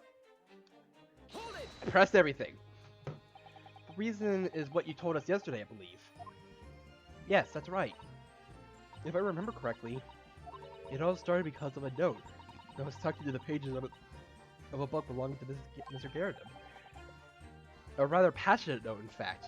But Mrs. Garadeb found the note discovering her husband's little secret, and she gave him a mighty number of slaps across the face for it, too. What a sordid state of affairs. Hell on earth. I say, when a chap says he can't recall such things, it's common decency not to drag it all up. Besides, that was wide on the marks anyway. A likely story. These waters run very deep. And what transpired next after these multiple blows to the face? Got a candlestick over and stick part of the carpet. Soon had it out though and got the window open. Hold it! And the fire also spread to some items and furniture, didn't it? A bookcase, my armchair, anything of mine really.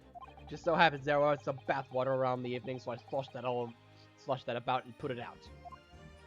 A most precarious situation you put yourself in.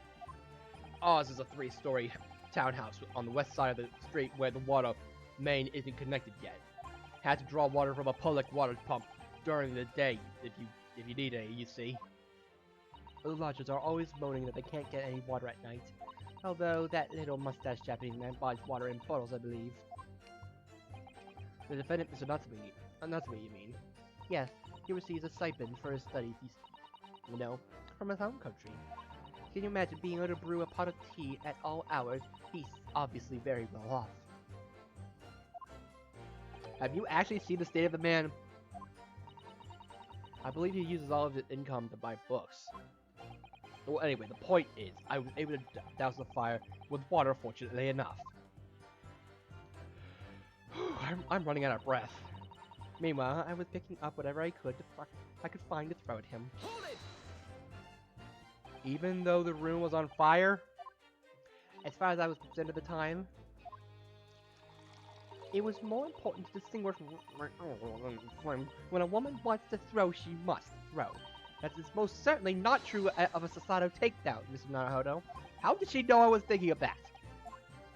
So please cast your mind back and try to remember.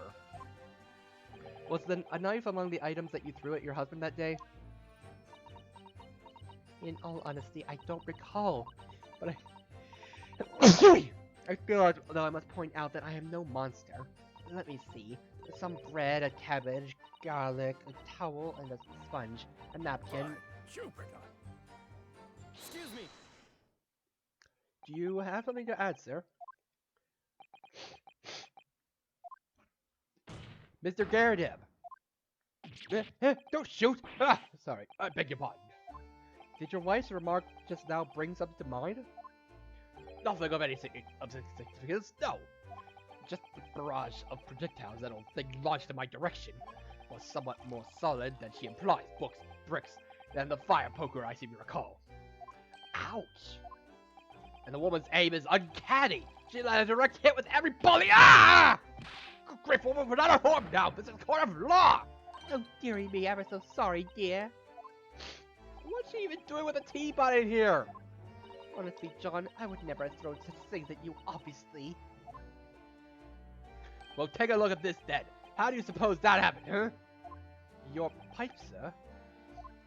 Had this thing in my hand, as usual at the time of the onslaught. Knocked it clean out with one of her soft projectiles she did, yes! And when I went to pick up the thing, it was broken in two. I'd like to see a sponge do that sort of damage. Yeah, I got nothing. I see, your pipe was broken. Well, it would never have been sent flying unless she was hit by something pretty solid. Anyway, I managed to bandage the thing up for now. You're one to exaggerate, aren't you, dear? I wonder what we should make of this account.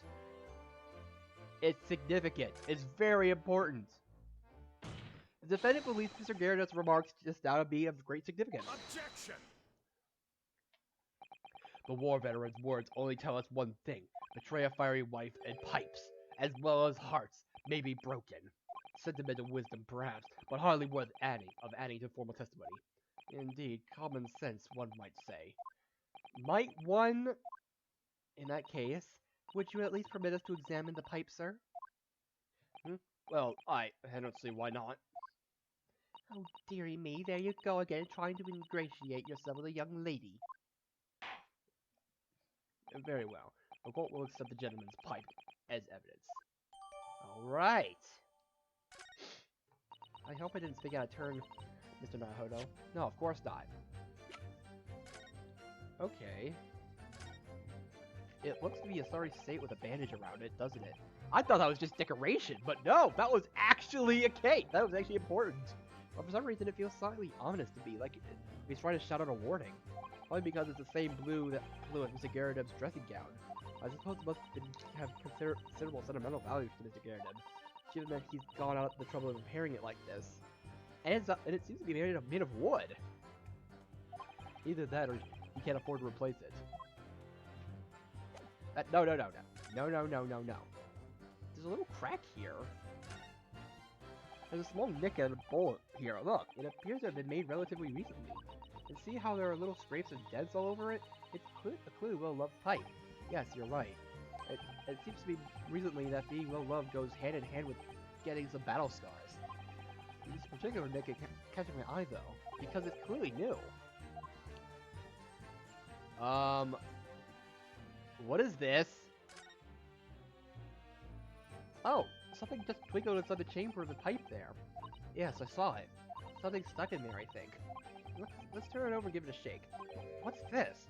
It's a tiny fragment of metal! Oh! Oh! The tip of a blade! The tip of a blade.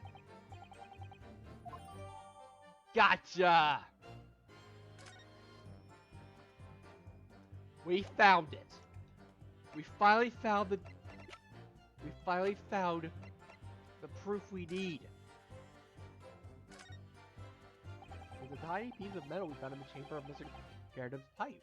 It looks like the tip of a blade or something. The tip of a blade. Is something wrong, Mr. Naruto? I don't really know. There's just something niggling me. I can't quite put it on my finger on what it is. Because in that case, it would be wise to examine some of the other pieces of evidence again. It's the jackknife. It's feeling rather disappointing for you that you requested turned down. Oh, no, it's fine.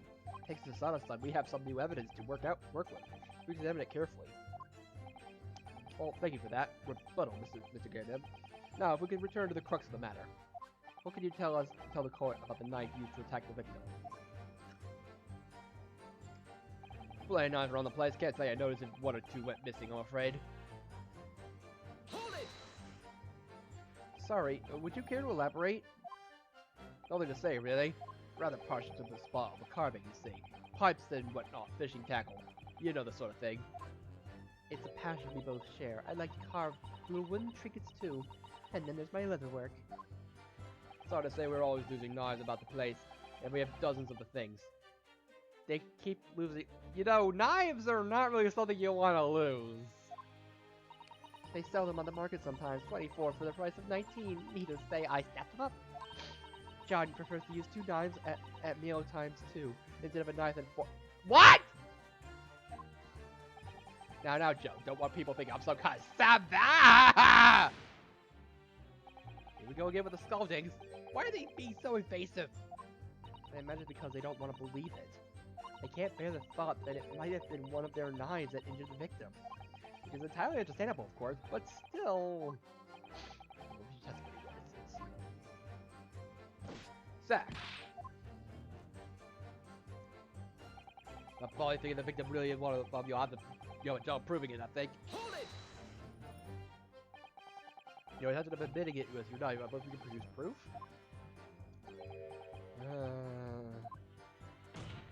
Even though there's no other credible possibility if Mr. Natsume is innocent? Objection! You'll forget, my Nikonese friend. That it seems to be established the accused is not responsible for the attack. As if I could forget. There's someone to know who had handled the knife. Most would like that is just a dream. Perhaps you're thinking of fingerprinting, Mr. Naruto. What?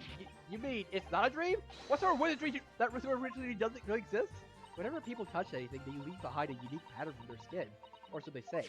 But I can't see anything. There are already countries in the world where these so-called fingerprints can be used as evidence. Lord Strongheart is currently discussing the matter at the Ministry of Justice. Yes, I believe we are rapidly approaching an era of scientific methods of investigation. But for now, we shall have to find an alternative method of proving our assertion. that this knife found in the victim's bag was originally in Mr. and Mrs. Meredith's house. That way, you translate this whole incident to several years in the future. That's the extent of the testimony, is it? What do you think, Mr. Naruhodo? Well, I think we've heard all of this before, to be honest. Can't say I'm particularly confident that we'll be able to prove anything new from this testimony. But in this cross-examination, it's absolutely essential that we establish how this knife came to be at the scene of the incident. Yes, I know. I'm sure both of them must be feeling very worried. Worried that it was in fact a knife belonging to one of them that caused the victim's injury. If we could find even a tiny shred of evidence to support that theory, it would clinch this trial for us. It would explain everything. Yes, it would. So for Sasaki-san's sake, we must, for his sake, we must find that last crucial piece of evidence. Okay, we got the proof we need.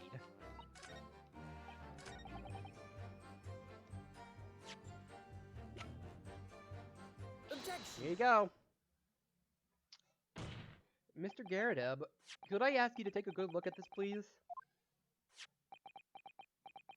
You can ask, but I can't see a bloody thing. You can't? Used to call me Jedi Deb back in the regime, of course. Well, that was some time ago now. Even when I'm trying to enjoy a large print book by the fire these days. I struggle to tell a B from a D and a P from a Q. Used to be quite honest. Oh, he does, dearie me. It's rather wearing being asked about every other letter and every other word. You must be very duzzy. What is that? A tiny scrap of metal. Yes, almost certainly from the tip of the blade. And what may appear to be a further tiny scrap is in fact a crucial piece of evidence. Interesting. And where did this defense come by this evidence? It was lodged in the chamber of Mr. Garadeb's pipe. My pipe, you say? By Jove, I wonder how that got in there. And what precisely does this fragment of metal signify, Counsel? Are you suggesting that this is in some way related to the matter of the stabbing of Briar Road? Oh, yes. It's a very weird outcome, but I am. What? When put together with another piece of evidence already in the court record, I believe this tiny fragment of metal will unravel the whole truth of the case, my lord. Oh no! He actually has his back is burnt! And you can see his underpants. Very well then, present the pertinent evidence to the court. What evidence when paired with this fragment of metal allegedly reveals? Right here! Take that! I don't think they can rebuttal this. If you look closely, you will see that there is a small piece at the tip of the blade that is missing. A common issue with the inferior blade sold at savory street markets. Criminals who use them regularly leave the tips lodged in the victim's bones. And what of this particular knife? Note that its tip has suffered a similar fate, now languishing somewhere near the spine of the victim. Objection! No, that's not the case. The tip of this particular knife's blade is the very fragment of metal we discovered in the chamber of Mr. Garadeb's pipe. Grief, Lord Van Sykes. I don't believe it. The knife from the crime scene and this fragment of metal are a perfect match! But good golly gosh! Order, order, order! Is some sorcery? This is no magic, my lord. This is a miracle. A miracle? So Van Sykes has figured it out, has he? Counsel, explain this extraordinary coincidence at once. Yes, my lord, the crucial point we have to ask ourselves here is when did the fragment of metal find its way inside Mr. Garadeb's pipe? Something that was clarified for us in the most recent witness testimony. Had this thing in my hand as usual at the time of the end's onslaught. Knocked it clean out with one of her soft projectiles she did, yes. He would never have been flying unless it was hit by something pretty solid. So a knife. Dearie me. During the argument between those two that occurred just as the victim was on the pavement below, Mrs. Garrett flung this knife at her husband. However, the knife missed Mr. Garrett, instead striking the pipe in his hand at the time, which caused the tips to break off, of course. Good lord! Yes, and that is where the tiny tip of the blade found its way into Mr. Garrett's pipe. The chances of that are 1,000,000 to 1! And yet, there are no other credible explanation for how the tip of the blade ended up in your pipe. Then, after losing its tip, the knife ricocheted off the pipe and flew out of the open window. In short, this knife, which fell from the window of the Garrett's house, is the very same knife that struck the victim in the middle of the back on the street below. Oh gosh, oh dear, oh no! Objection! Are you really going to object to this, Zeeks? Zykes, are you really going to object to this? What other explanation is it? A full-body theory, I'll give you that. A complex bouquet of seemingly trivial points, possibly arranged to create an almost passable vintage. Allow me to toast my learned friend's characteristically Nipponese approach to bottling his argument. Sorry?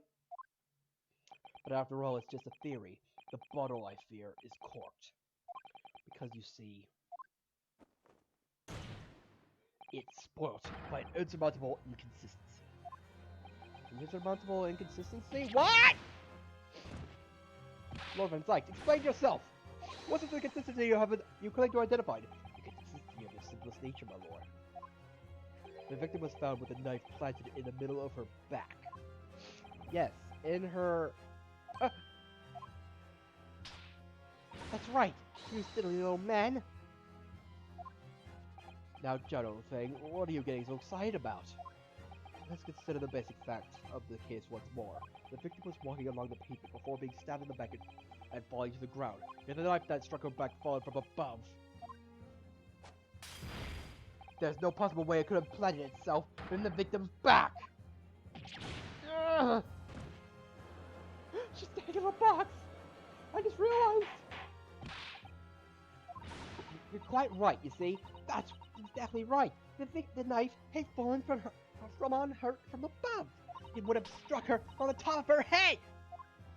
Well, she has a very rotund figure. He's lost for words. Look! I knew it. I never liked the theory in the first place. I don't know, though. What really did happen? The offense has made a rather spectacular blunder. If a theory has even one inconsistency it cannot stand, your theory, my learned friend, is history. But the knife! The knife! It's a perfect match! How is that not possible? I was so sure we were on the right track, but now it has been blocked by completely, just by one simple inconsistency! Or in other words, we simply need to eliminate that one inconsistency, and the theory will stand. Mrs. Sato, you mustn't worry, Mr. Naruhodo. You were just caught off guard, that's all, and your mind went blank. But if the path you are on board is indeed correct, then the way will present itself. The key to this is in the court record. I'm sure all the information is that you need. Oh my gosh! I figured I thought of it before! Does the volume. No, I got it! A tacit acceptance is fatally flawed. Wait, no! Objection!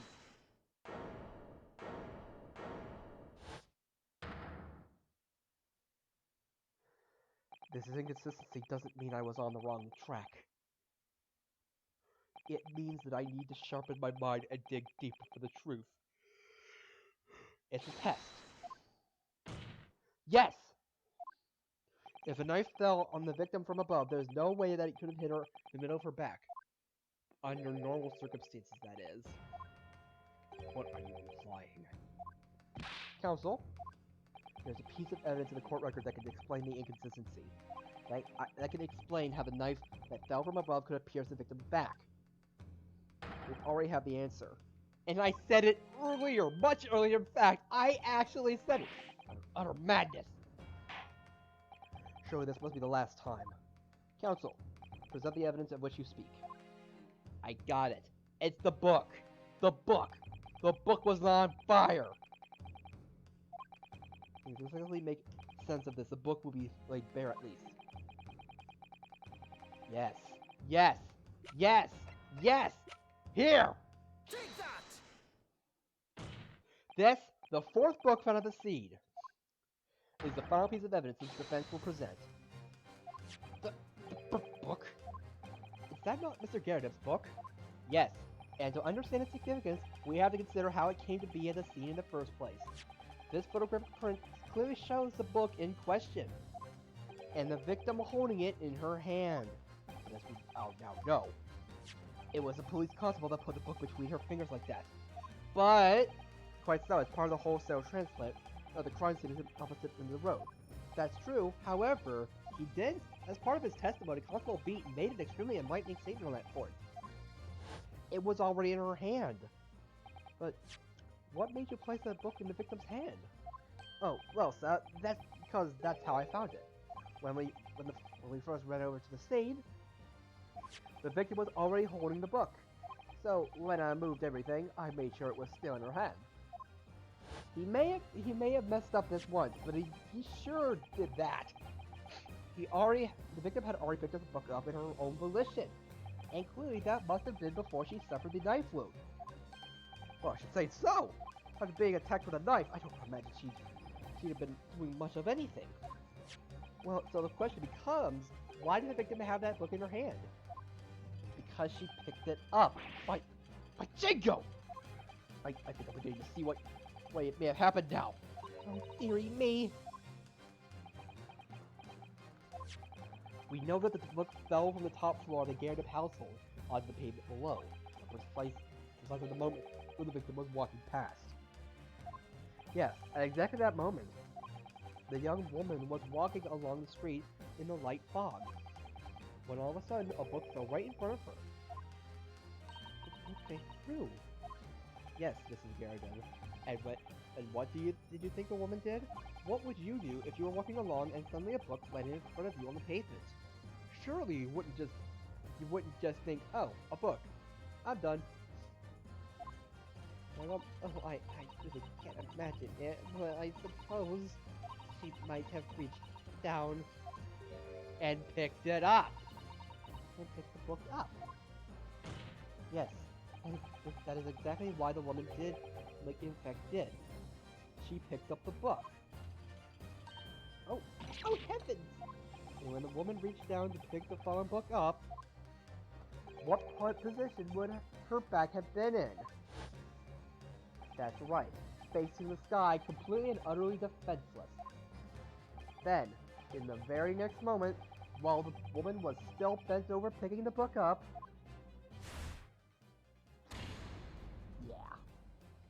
the next object fell from the room above, the jackknife, straight in the middle of her back. And at the same time, walking by chance directly behind Miss Green was a defendant, Mr. Saseki Natsume. Well, I never. It appeared to Natsume that the woman who simply collapsed on the floor in the dark and the fog, you didn't see the knife falling on her from above. And from the other direction, the constable and his wife saw no one but the victim and her apparent attacker. So there never was a real culprit to run from the scene in the first place.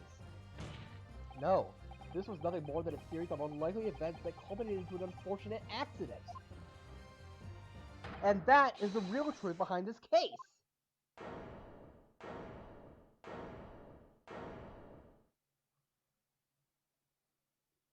Well, Mr. and Mrs. Garrett? The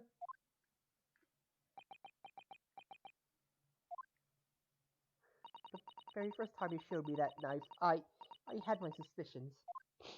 I wondered if perhaps it may have been something like that. There, old bean. Poor Mrs. Garrett. Of course, I never meant for anything of the sort to happen, but it was all my fault, wasn't it?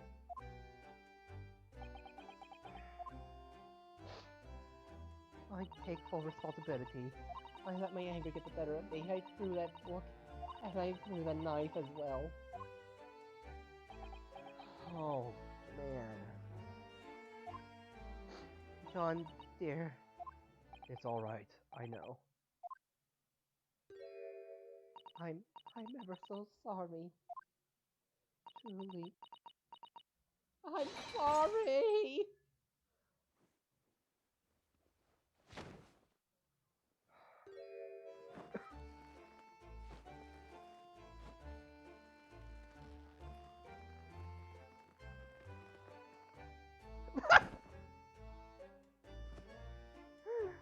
What a... Oh man, what story symmetry, I swear. First, she catches him, and he struggles to catch her. Orphan's like, what news of Mrs. Garrigan? She's been taken to the infirmary. It would appear that today's events had left her in an especially flustered state. However, I believe she will recover in due course. There is no cause for concern. Yes, unbeknownst to themselves, they caused what could have really been a terrible tragedy. They shall have to prepare themselves for the consequences of their actions. There is some good news, however, my lord. I have just had a word from the hospital where the victim was being treated. Her condition is improving steadily, and the doctor believes she will gain consciousness soon. That's great. It's strange. We've been talking about the victim all this time, but we've never once met her. How wonderful. The woman is out of danger, it seems. Yes, that's good news. Yeah, I'm happy for... I'm happy that this was an accident. Like, this wasn't a murder. It was an accident. So, everyone should be able to get out of this. Hopefully she won't be punished too badly, but alas, it's just a lucky Natsume. Yes. On behalf of my fellow countrymen, I would like to take this opportunity to beg your pardon, sir. You came from your distant eastern homeland to study our great British culture, and have been repaid with immeasurable unkindness. Please accept our heartfelt apologies. Wow.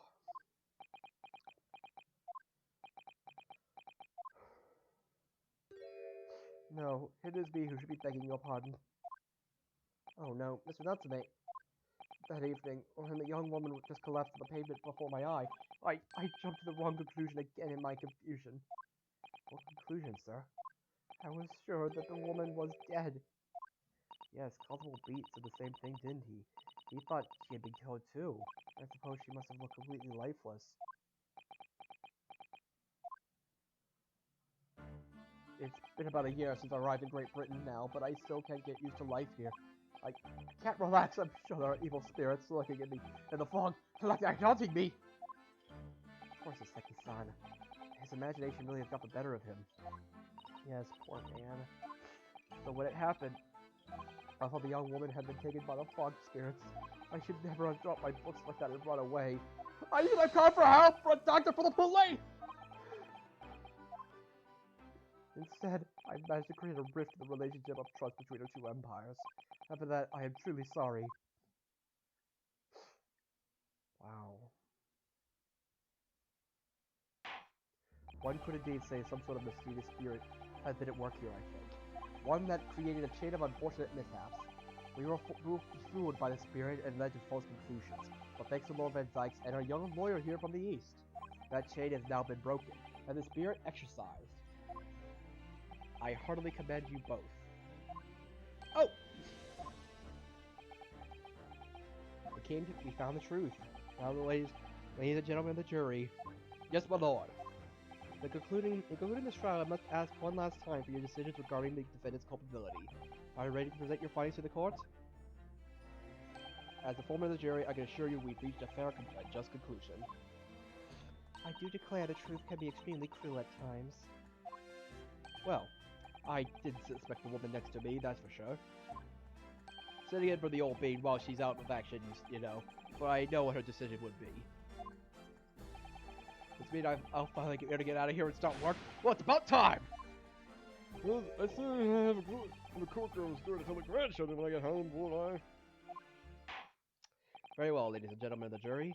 I hereby demand your final decisions. Mr. Foreman. Not guilty.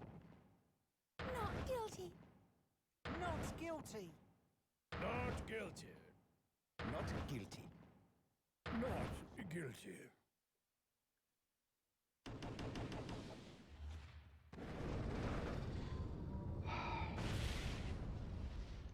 We did it. We did it. Very well, Mr. Soseki Natsume. I hereby pronounce you not guilty. Woohoo! We did it!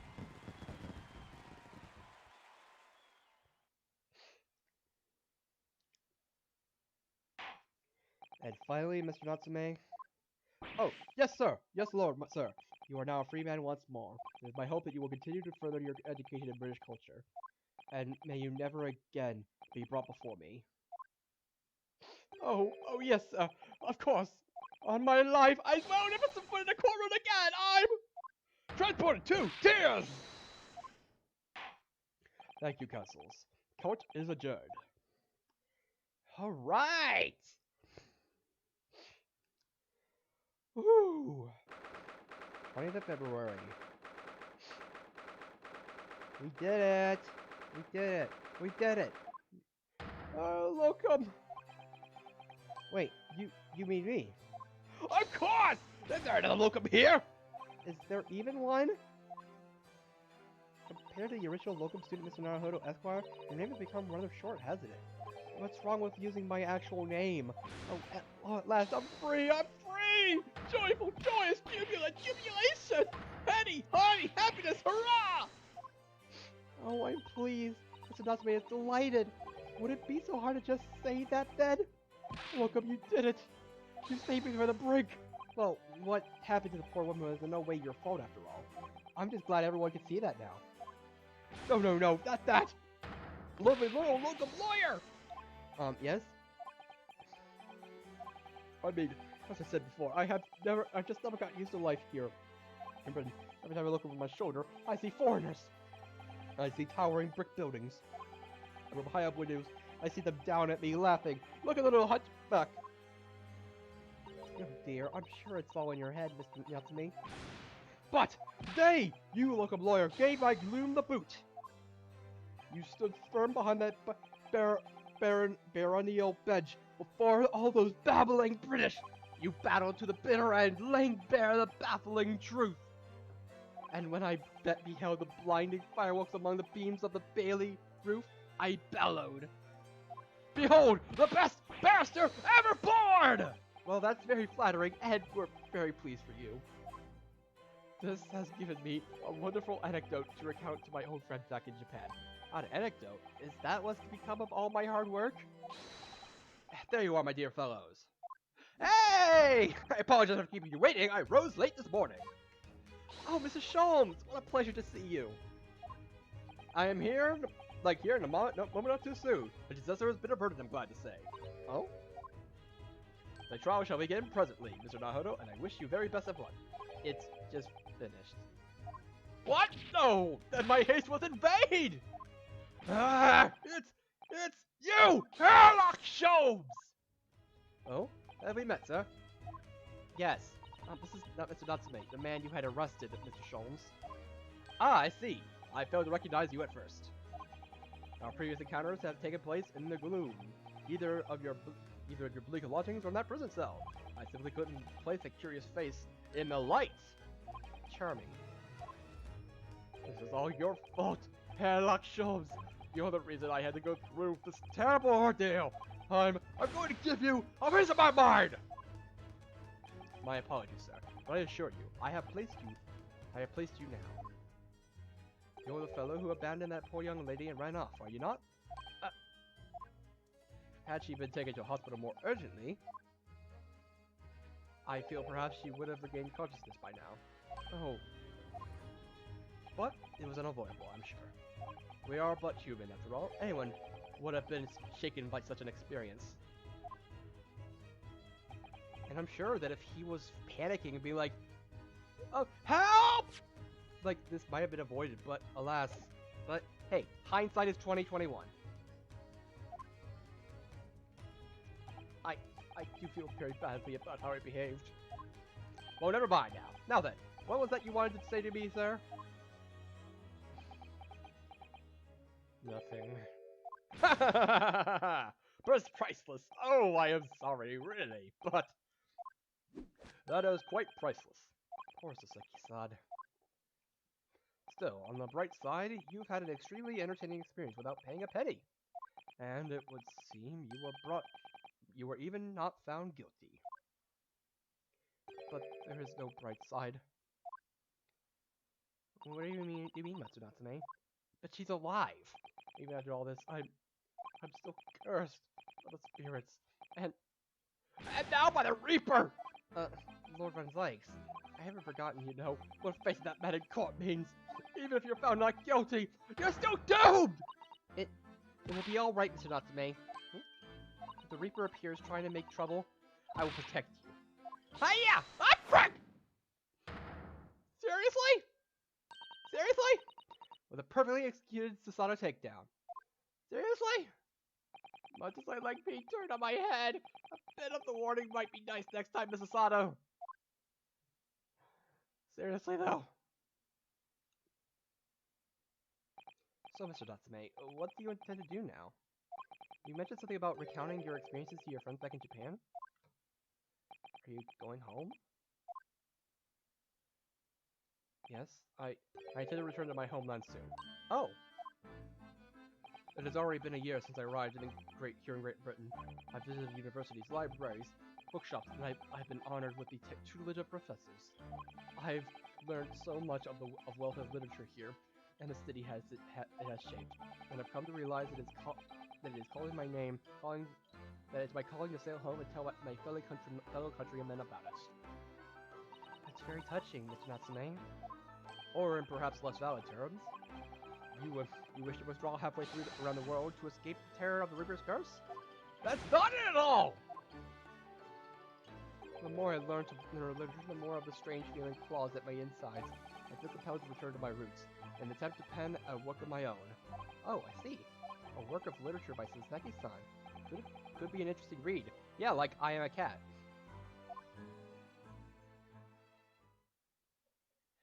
And what of Mrs. Sato and yourself, Mr. Naruhodo? Sorry, what about us? Will you return to Japan alongside your mustached compatriot? Why would we? A week is not yet past since we arrived in London. And only now does it feel as though we finally found our feet. And you are accommodated in a hotel at present, are you not? That's right, but we need to find lodging before it bankrupts us. I've calculated we can only afford another 10 nights before our entire budget is exhausted. Well then, you could take my lodgings! Oh, the windowless room? But what it lacks in windows, it more than makes up for with a floor, a ceiling, and walls! Great! And of course, I'd be happy to leave behind the accursed evil spirit. Oh, my, an evil spirit? Oh yes, that tries to suffocate you while you sleep. It's an infallible wake-up call. Well, think about it, if that's alright. Perhaps I could offer a more welcome alternative. Would you consider taking lodgings with me? Really? Well, a vacancy has conveniently presented itself. Though, it is up in the attic, I might add. Are you sure it isn't just a storage loft? I spoke with the landlady this very morning on the matter of price, and Iris is cleaning up in the morning his room as we speak. You must come at once. I presume you have no luggage to speak of? Oh, this is simply wonderful! What an honor to be invited to taking lodgings in the great detective's office! This attic! I'm too overcome for words. So suggesting we look elsewhere is out then? Then it's settled. Iris will prepare a welcome dinner this evening. And you must come too, Mr. Natsume. I insist. I don't know what to say. But thank you. And yes, wonderful. Then I'll go and complete the paperwork for your formal release, Mr. Natsume. It shan't take long. Somebody's happy. All's well that ends well. Welcome. I knew that you wouldn't let me down. I'm truly delighted to have met you here in London. Likewise, Mr. Natsume. It's been a privilege meeting you two. It's a shame that we're going to have to say goodbye so soon. Well, I've come to realize that I belong in Japan. But Locum, we'll meet again one day. Yes, I'm sure. And hopefully by then, I'll be a successful lawyer. Hopefully by then, I'll be a successful author. Well, my dear fellow, our carriage appears to have arrived. Shall we go, Mr. Naruhodo? Yes, Mr. Sholmes. I've delivered out. Mr. Natsume will be released in time for dinner this evening. And so, with Seki-san's innocence successfully established, we rode with Mr. Sholmes to what was to become our new home, 221B Baker Street.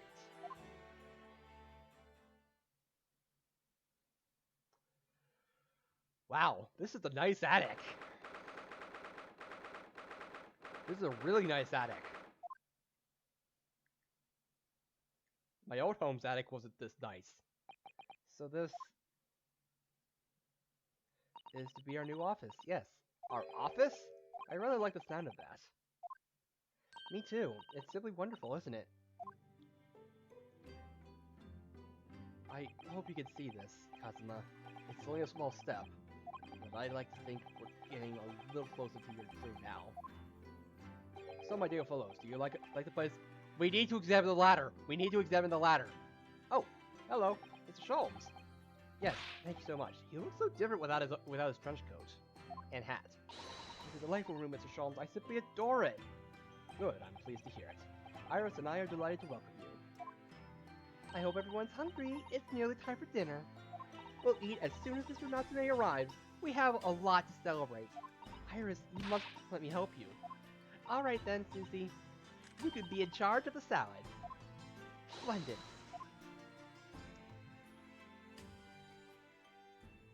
So, Mr. Naruhodo, how does it feel to have your own office in the capital? It's very exciting, actually. I can't help wondering what adventures await us. Those were pricelessly and precisely my sentiments when I first established my office at these premises. Until I discovered the dark truth about the city of London, that is. Sorry? London is a glorious place, full of wonder, opportunity, prosperity, and mirth. But the brightest of lights cast the darkest of shadows. Shadows? What do you mean?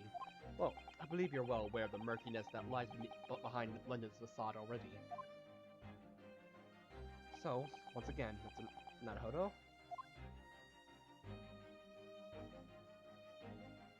Welcome to London.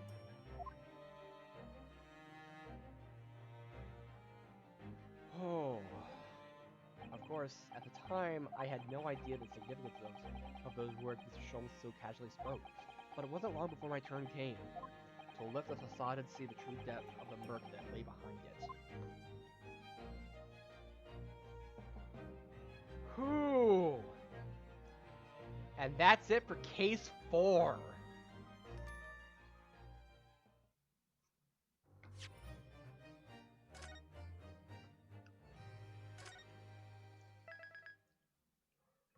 And next time, the final case of the first game of God Ventures.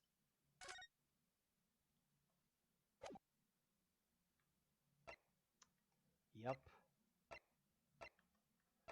One last episode. The Hound of the Baskervilles. And the adventure of the unspeakable story. The Hound of the Baskervilles was how a hound it was, but not such a hound as any mortal has ever seen. His eyes glowed with a thundering gaze. The whole of his ox-sized body was outlined in white-hot flames.